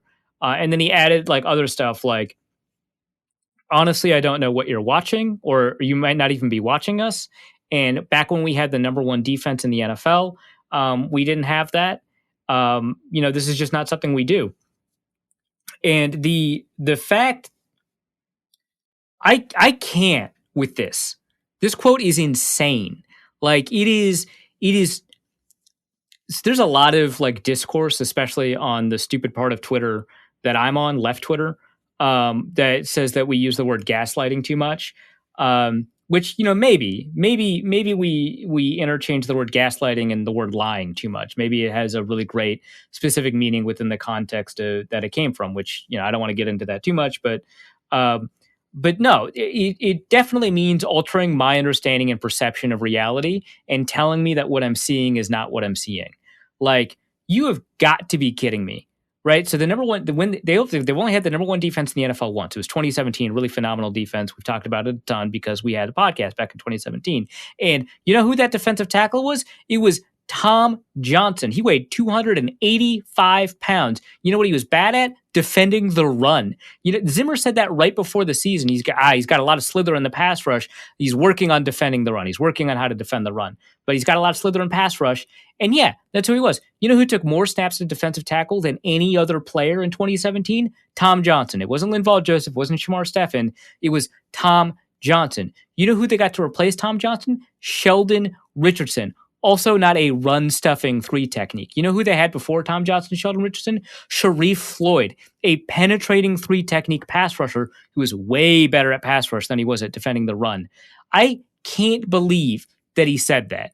And not just, like, if he had just said that's just kind of not how we do it, like, I would attribute that to, like, maybe a scheme change, right? Like, they really liked how well Eric Kendricks played in 2019, and they wanted to see more of that. That's fine. But to say that I haven't been watching, like, what are you doing, dude? Like, you got Shamar Stephen as your starting defensive tackle last year. You got a bunch of questions about it. You said that Eric Kendricks would not rather have any other 3 technique out in front of him. Shamar Stephen's his dude, and Eric Kendricks had a great year. Maybe they're related. Fine. I usually give coaches like a ton of leeway when they're describing their scheme because they obviously know more than I do. But when he gets to the point where, like, you are describing something that is contrary to my eyes, like, if you tell me, like, I'm watching zone coverage and I see man coverage, that's kind of confusing enough, right? Where, fine, maybe I'm wrong here, and I'll ask why. I'll try and figure out, like, well, is it because the hips are turned here? That tells me it's man coverage. Hey, they followed this guy through. Is that kind of like a trade-off after 3 seconds? Is it a pattern match zone? Is that what's happening? I thought this was man coverage because, he doesn't even have his eyes on the quarterback and he's not reading the route pattern. He's not picking up number 2. These are the things that I was taught to read. What am I missing here? And I would ask that. But you can't, like, throw Tom Johnson's tape up and tell me that's your run stuffer. That's a run stuffing defensive tackle. I can't believe that you want them to get a penetrating 3 technique. Tom Johnson played edge rusher in college. In fact, nearly every friggin' 3 technique that the Vikings have rostered over the past couple of years have played edge rusher. They just drafted James Lynch. He played edge rusher. We just talked about Jalen Holmes being converted to defensive tackle. Edge rusher. Scott Crichton, edge rusher. Fadio Denebo that they played at defensive tackle, edge rusher. The one guy that they played a 3 technique that they drafted as a 3 technique, they drafted him to be or they didn't even draft him. They signed him. They signed him to be a linebacker, Hercules Mataafa. And then they moved into defensive tackle. He was 250 whatever pounds. They decided to play him at defensive end. And then this offseason, he finally got up to 280. 280. That's the height of his weight. That's as big as he'll get. 280. And he's a defensive tackle. You're going to tell me he's a run stuffer? Get out of here. Come on, man. I'm done. I was going to ask if it felt good to get all of that off your chest. It did. Because all I had was 3 tweets, and it didn't convey the level of disdain I had for this. Like, because it's not just that he's telling me I'm wrong or that I'm lying or that he's lying to me. Coaches lie all the time, right? Is that he's telling me I'm stupid. Like, come on, dude. I've got eyes. Do you, though? No. IB Strafing asks, who is Arif's top 3 prospects that ended up busting in the NFL? And while we're answering this, I just want to quick point out that there was a fantastic article in The Athletic posted either today or yesterday that was, I think it was called The Ultimate NFL Draft Bust Round from Brian Leaf to Johnny Manziel, like the worst picks at each slot. And there's a lot of good ones. There's a lot of forgotten names in here. Yeah, so I was talking to so actually that is a really good article. I was talking to James about this question, and I have an issue with this question. It's not with the question itself. I think it's a good question. I have an issue answering it because of my natural arrogance. and my brain's ability to protect itself. So a couple of times people have asked over the years, hey, Arif, what are your biggest misses? Hey, Arif, when you talk about your hits or your misses, who have you missed out on and why? And I don't do a very good job remembering my misses because my brain is very good at telling me not to remember that stuff off the top of my head. I'll tell you every single second of every day, I nailed Michael Thomas. Great. And, I don't remember how much I liked Laquan Treadwell. In a tweet, I said he was worth a late first rounder, and then in the piece I wrote, he was worth like a second rounder. Which, okay, fine. I guess I kind of got closer to right on that. I'm still probably wrong if I called him a second rounder and he busted, but it was tough. So I went through the 2014, 2015, and 2016 drafts to see, which players went in the first round that I liked that did not do well. And the problem is, if I don't have the list in front of me in terms of, a list I wrote in 2015 of the players I liked, it's also very easy to convince yourself that a player that turned out really good or really bad, you actually did like them or you actually didn't like them. And so I don't have something nailing myself to that evaluation. So my brain is probably lying to me and telling me, hey, that guy turned out bad. You know what? You probably never liked him. So that's I guess Josh Doxson's a good example. So here's 5 names. I know you asked for 3. Here's 5 names that I came up with over those 3 drafts that did not turn out well. One of them did not get drafted at all, and I liked him a lot. And in one mock draft on the Football Machine podcast, I mocked him at the end of the first round. So a terrible miss. I was still kind of feeling myself in terms of trying to figure out if I was going to know how to break down players and determine how they're good. Vernon Adams from Oregon. This was a big draft Twitter miss. I missed on him too. Huge miss. Other players that I liked that have busted. Josh Rosen. He was my QB1 in that draft. And that draft had Baker Mayfield, right? That's the Baker Mayfield Lamar Jackson draft. That can't be right. No, that's right. There were 5 quarterbacks in that draft, just like there are in this draft. And so the 2018 NFL draft. So Baker Mayfield goes first. Sam Darnold goes second. I did not like Sam Darnold, so I guess I was right on that. Josh Allen goes third. I hated Josh Allen. I can't run away from that. I was wrong on that. But I thought Josh Rosen was the top quarterback in that draft, and he goes 10th overall. Obviously, he's busted since then.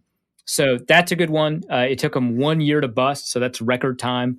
The Trey Waynes draft, I liked Kevin Johnson and Marcus Peters more than Trey Waynes.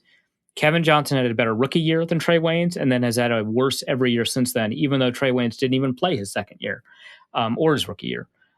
So Kevin Johnson's a miss. I don't know if Marcus Peters is a miss. Teams keep on trying to get rid of him, but they keep on trying to acquire him too. And he played really well for Baltimore. He was really good for the Chiefs. I thought he was pretty good for the Rams. I don't know.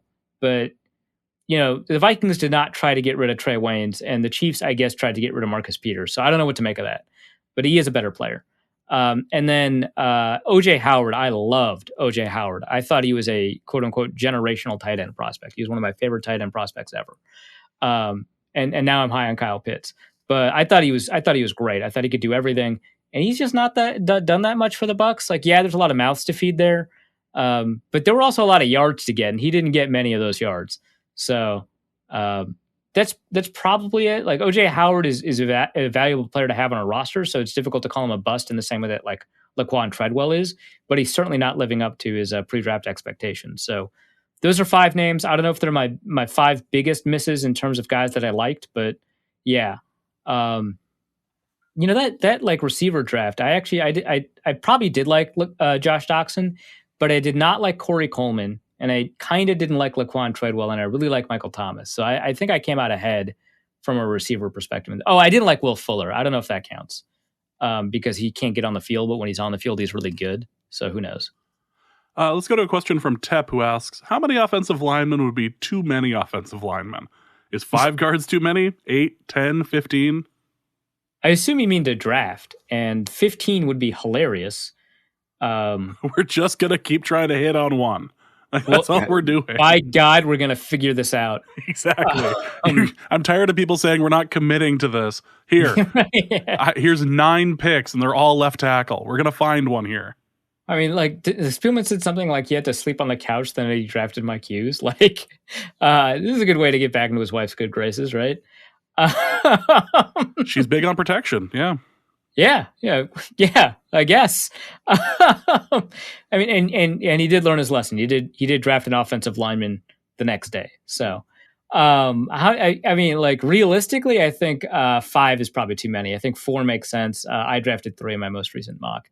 But yeah, 5 guards. I mean, too many for the Vikings, but certainly not enough for hilarity. No. The more, the funnier. So.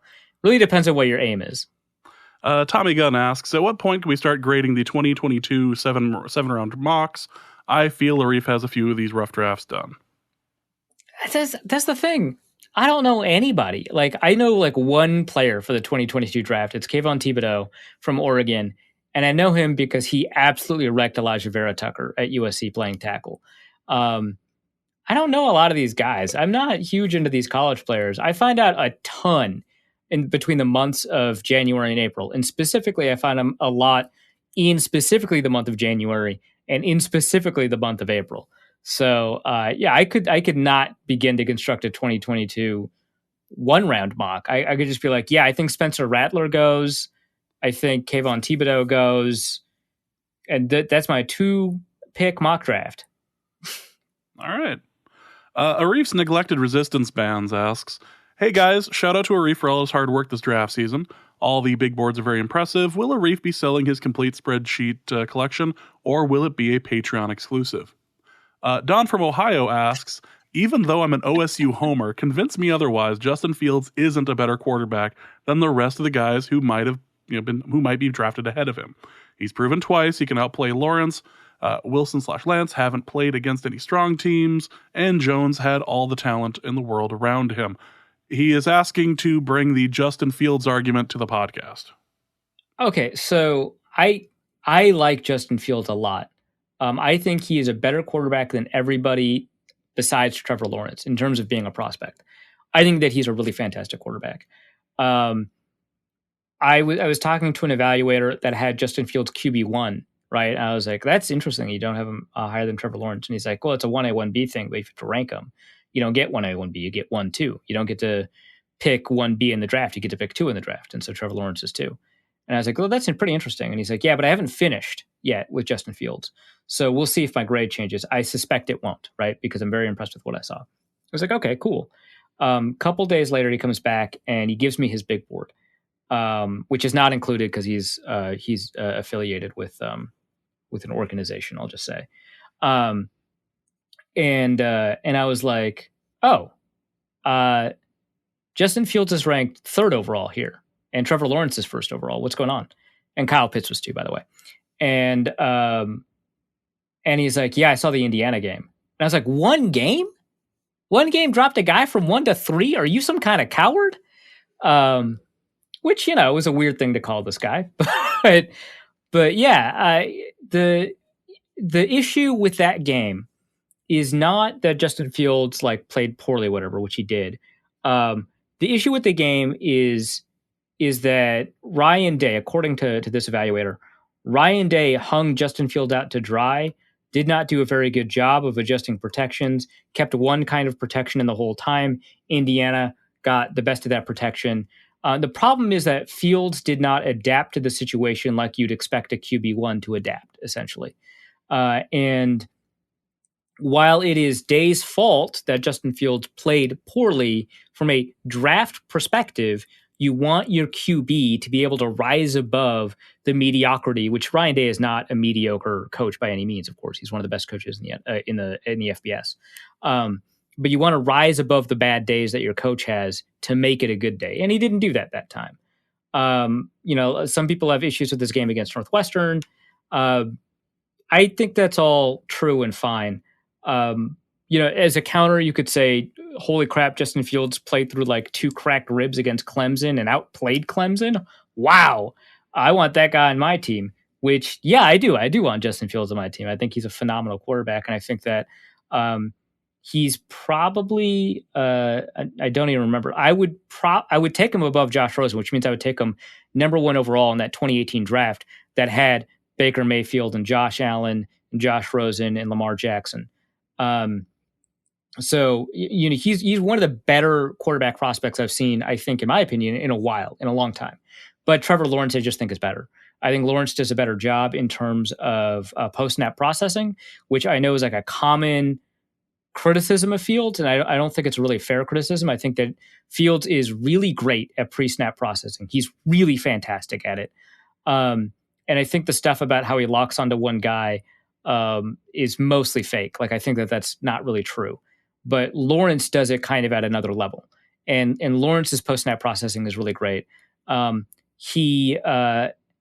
His timing is better too. So in terms of pure arm talent, I would argue that Fields probably has better pure arm talent than Lawrence in terms of strength.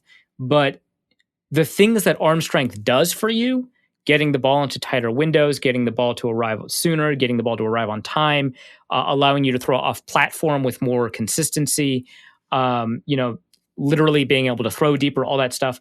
Lawrence is better at that. And the ball actually arrives sooner coming out of his hands than it does for Justin Fields on similar throws. And so, that might be a release thing. It might be a mechanics thing. I don't know what it is, but Lawrence actually does, I think, a better job with those throws. I think that he's a little bit more accurate too. Like, all the stuff that separates these quarterbacks, Lawrence is actually just ahead on most of them. Now, the one thing is, neither of them are coming out of pro-style offenses. Like, I think a lot of people think of the Clemson offense because it's so stacked as a pro-style offense, and it really isn't. But neither of them are. I think probably Lawrence is closer. But, Fields, the way that he handles protections, which a lot of that's just being handled by the coaches, but the way that he handles protections and adjustments and stuff, that's going to translate. So that's not a huge concern. But I think Lawrence is... I don't care who won one of the games or two of the games when they played each other, because that's a team effort and it's a 2-game sample. Who helped their team the most often, I think, was Lawrence. Fields is a really great player, so I like him a lot. And you won't get any pushback from me on Trey Lance, obviously. I like Mac Jones. I think that he's a first-round talent. I like him more than Justis does. I think that he should be picked in the middle of the first round. I think that he's smart. I think that he's accurate. I think that he's got a pretty good arm. And I think that his pre-snap processing is elite. Like, all those things that people are saying about Mac Jones to justify him at 3, I think they're mostly true. I just think they're being oversold. Wilson, God, he's interesting. He's got, I think, more upside than like Jones and stuff, but he doesn't have the upside that Fields does. And I don't think he reads the field as well, but he's got a crazy good arm and he's got really great off-platform stuff and he's a really good creative player. But I think that he's being overrated. So that's it. So Don, I think this is as close as I'm going to get to what you want, but I love Justin Fields. Kyle Slaby says, we had to scrap a potential trip to Japan. It was risking a lot of money on the hopes that COVID wouldn't mess up another vacation, so we are going to Hawaii instead. What is the half-life on Don from Ohio, and when will it be safe for us to go to Hawaii after his wedding? Yeah, when's the contamination going to clear from after the wedding? That's a good question. Or, maybe the actual wedding itself causes a number of volcanoes to erupt. I mean, Don, right, I'm confident, could find a tiki god on the beach and decide to, not throw that cursed amulet back into the ocean. So yeah, right, there's options here. Half-life on Don from Ohio. I'd say at least 3 months. I think you have to avoid the whole set of islands, and then the specific island that he's on, that the wedding is on, probably 6 months. Definitely mask up. Definitely. Yeah, mask up. Bring a hazmat suit just in case. Get the Geiger counter. It couldn't hurt. Treat it like you would a trip to Chernobyl. At least until you know any better. And finally, before we leave you, we do have something we need to do here. We need to have a little bit of a draft. And we have we discussed this at the end of last episode about a potential draft of 80s action stars to make up your football team. And instead of just the 4, I think we can expand it to 6 because we do have a large number of people here. And just because you were not prepared last time, I am willing to let you pick first. Yeah, I pick Jim Brown. Boy, that backfired on me, didn't it? You put him on the list. How am I not supposed to pick him? No, that's totally fine. Yeah, so we have this little list that we are going off of, not necessarily like ranked or anything, but if you're gonna go with Jim Brown, I feel like I should, at least mark that. I am going to go with just looking at the list, I am gonna go with Carl Weathers. Did he play ever? I believe he did. Let's take a look at his. If not, Carl Weathers just in general. Right. Having Apollo Creed on your team couldn't possibly hurt. Yeah, he played with the Oakland Raiders and retired. Yeah, he played with the Raiders 70 and 71, and also the BC Lions. Yeah. Wow. All right. Years active 1970, 1974, parentheses, football player. Years active 1973 to present, actor. Well, he's working on getting the stew going. He was undrafted and he played as a linebacker. I'd be willing to put Jim Brown up against him. I'm comfortable there. Now, I think from here, I need somebody who I can trust to throw the ball really well, or trust to have functional football. Because a lot of these guys are fit, but they're like rocked up in the same way that LaRon Landry for the Jets was, right? Or Trey Boston, right? Just way too built to actually have functional movement. That's the problem. And so I want somebody to have functional movement or to play quarterback really well. And I think, James, you know what direction I'm going in, but I'm actually not going to go in that direction. I think I'm going to go for the quarterback, and I think it's RoboCop. You're going for... He's my quarterback. Literally no more accurate player in the draft. No, you're probably right. There is definitely some skill there. Calm under pressure. And if I'm looking at a leader, if I'm looking at somebody who is going to be able to kind of figure out the situation and be the best man for the job, I am going to be drafting Sylvester Stallone here. All right, that makes sense. Okay, so you've got you. Okay, so to me, Sylvester Stallone, he falls in that category that he might just be too rocked up. He might not have great movement. So I'm going to counter that by trying to get that movement, trying to get the functional athleticism, flexibility here. Really important. I'm getting Jean-Claude Van Damme. You're taking my kicker. How dare you? Yeah, well, someone's got to score some points. Also accurate. Looking at the rest of the list, I'm trying to stray a little bit from my original list last time. So I'm not like doubling up here, because we did add a number of additional names. Just looking at the list right now, I feel like my best potential option would be...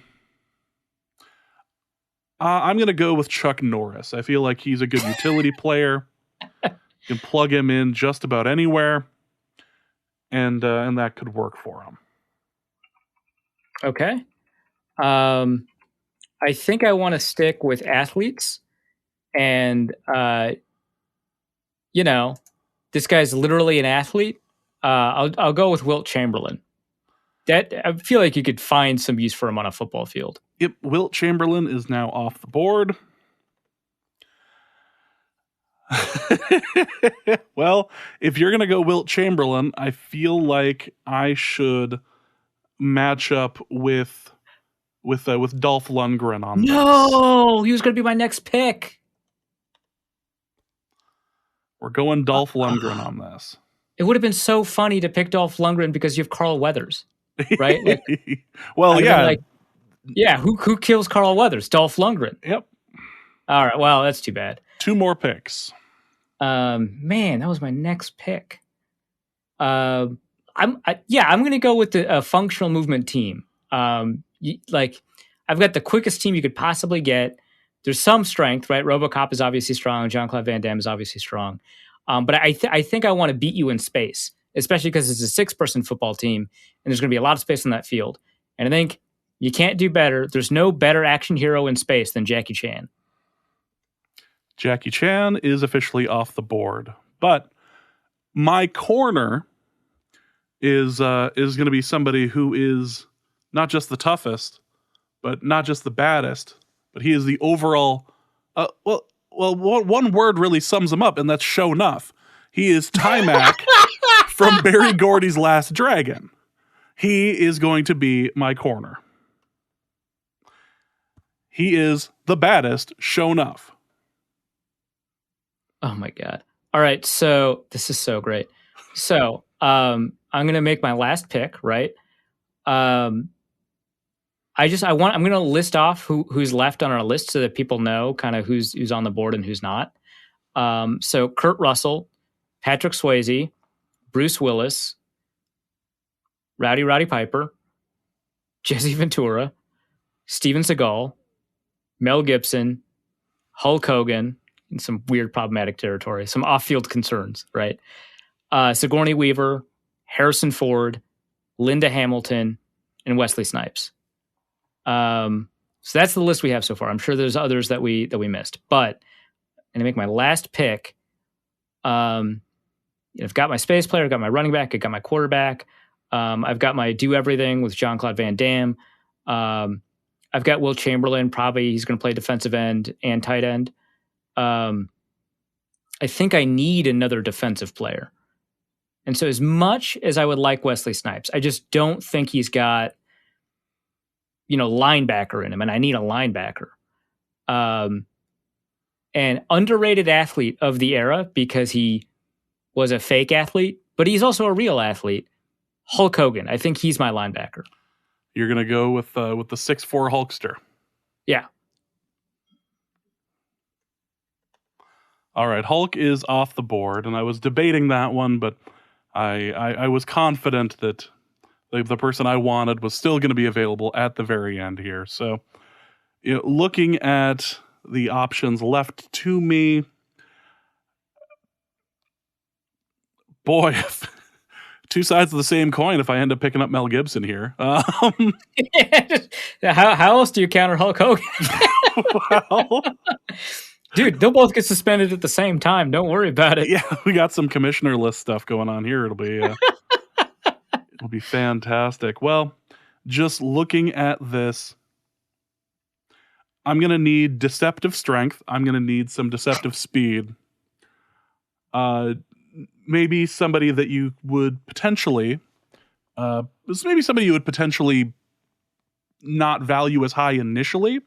Just like upon looking at him, but he will surprise you. And that is going to be Patrick Swayze.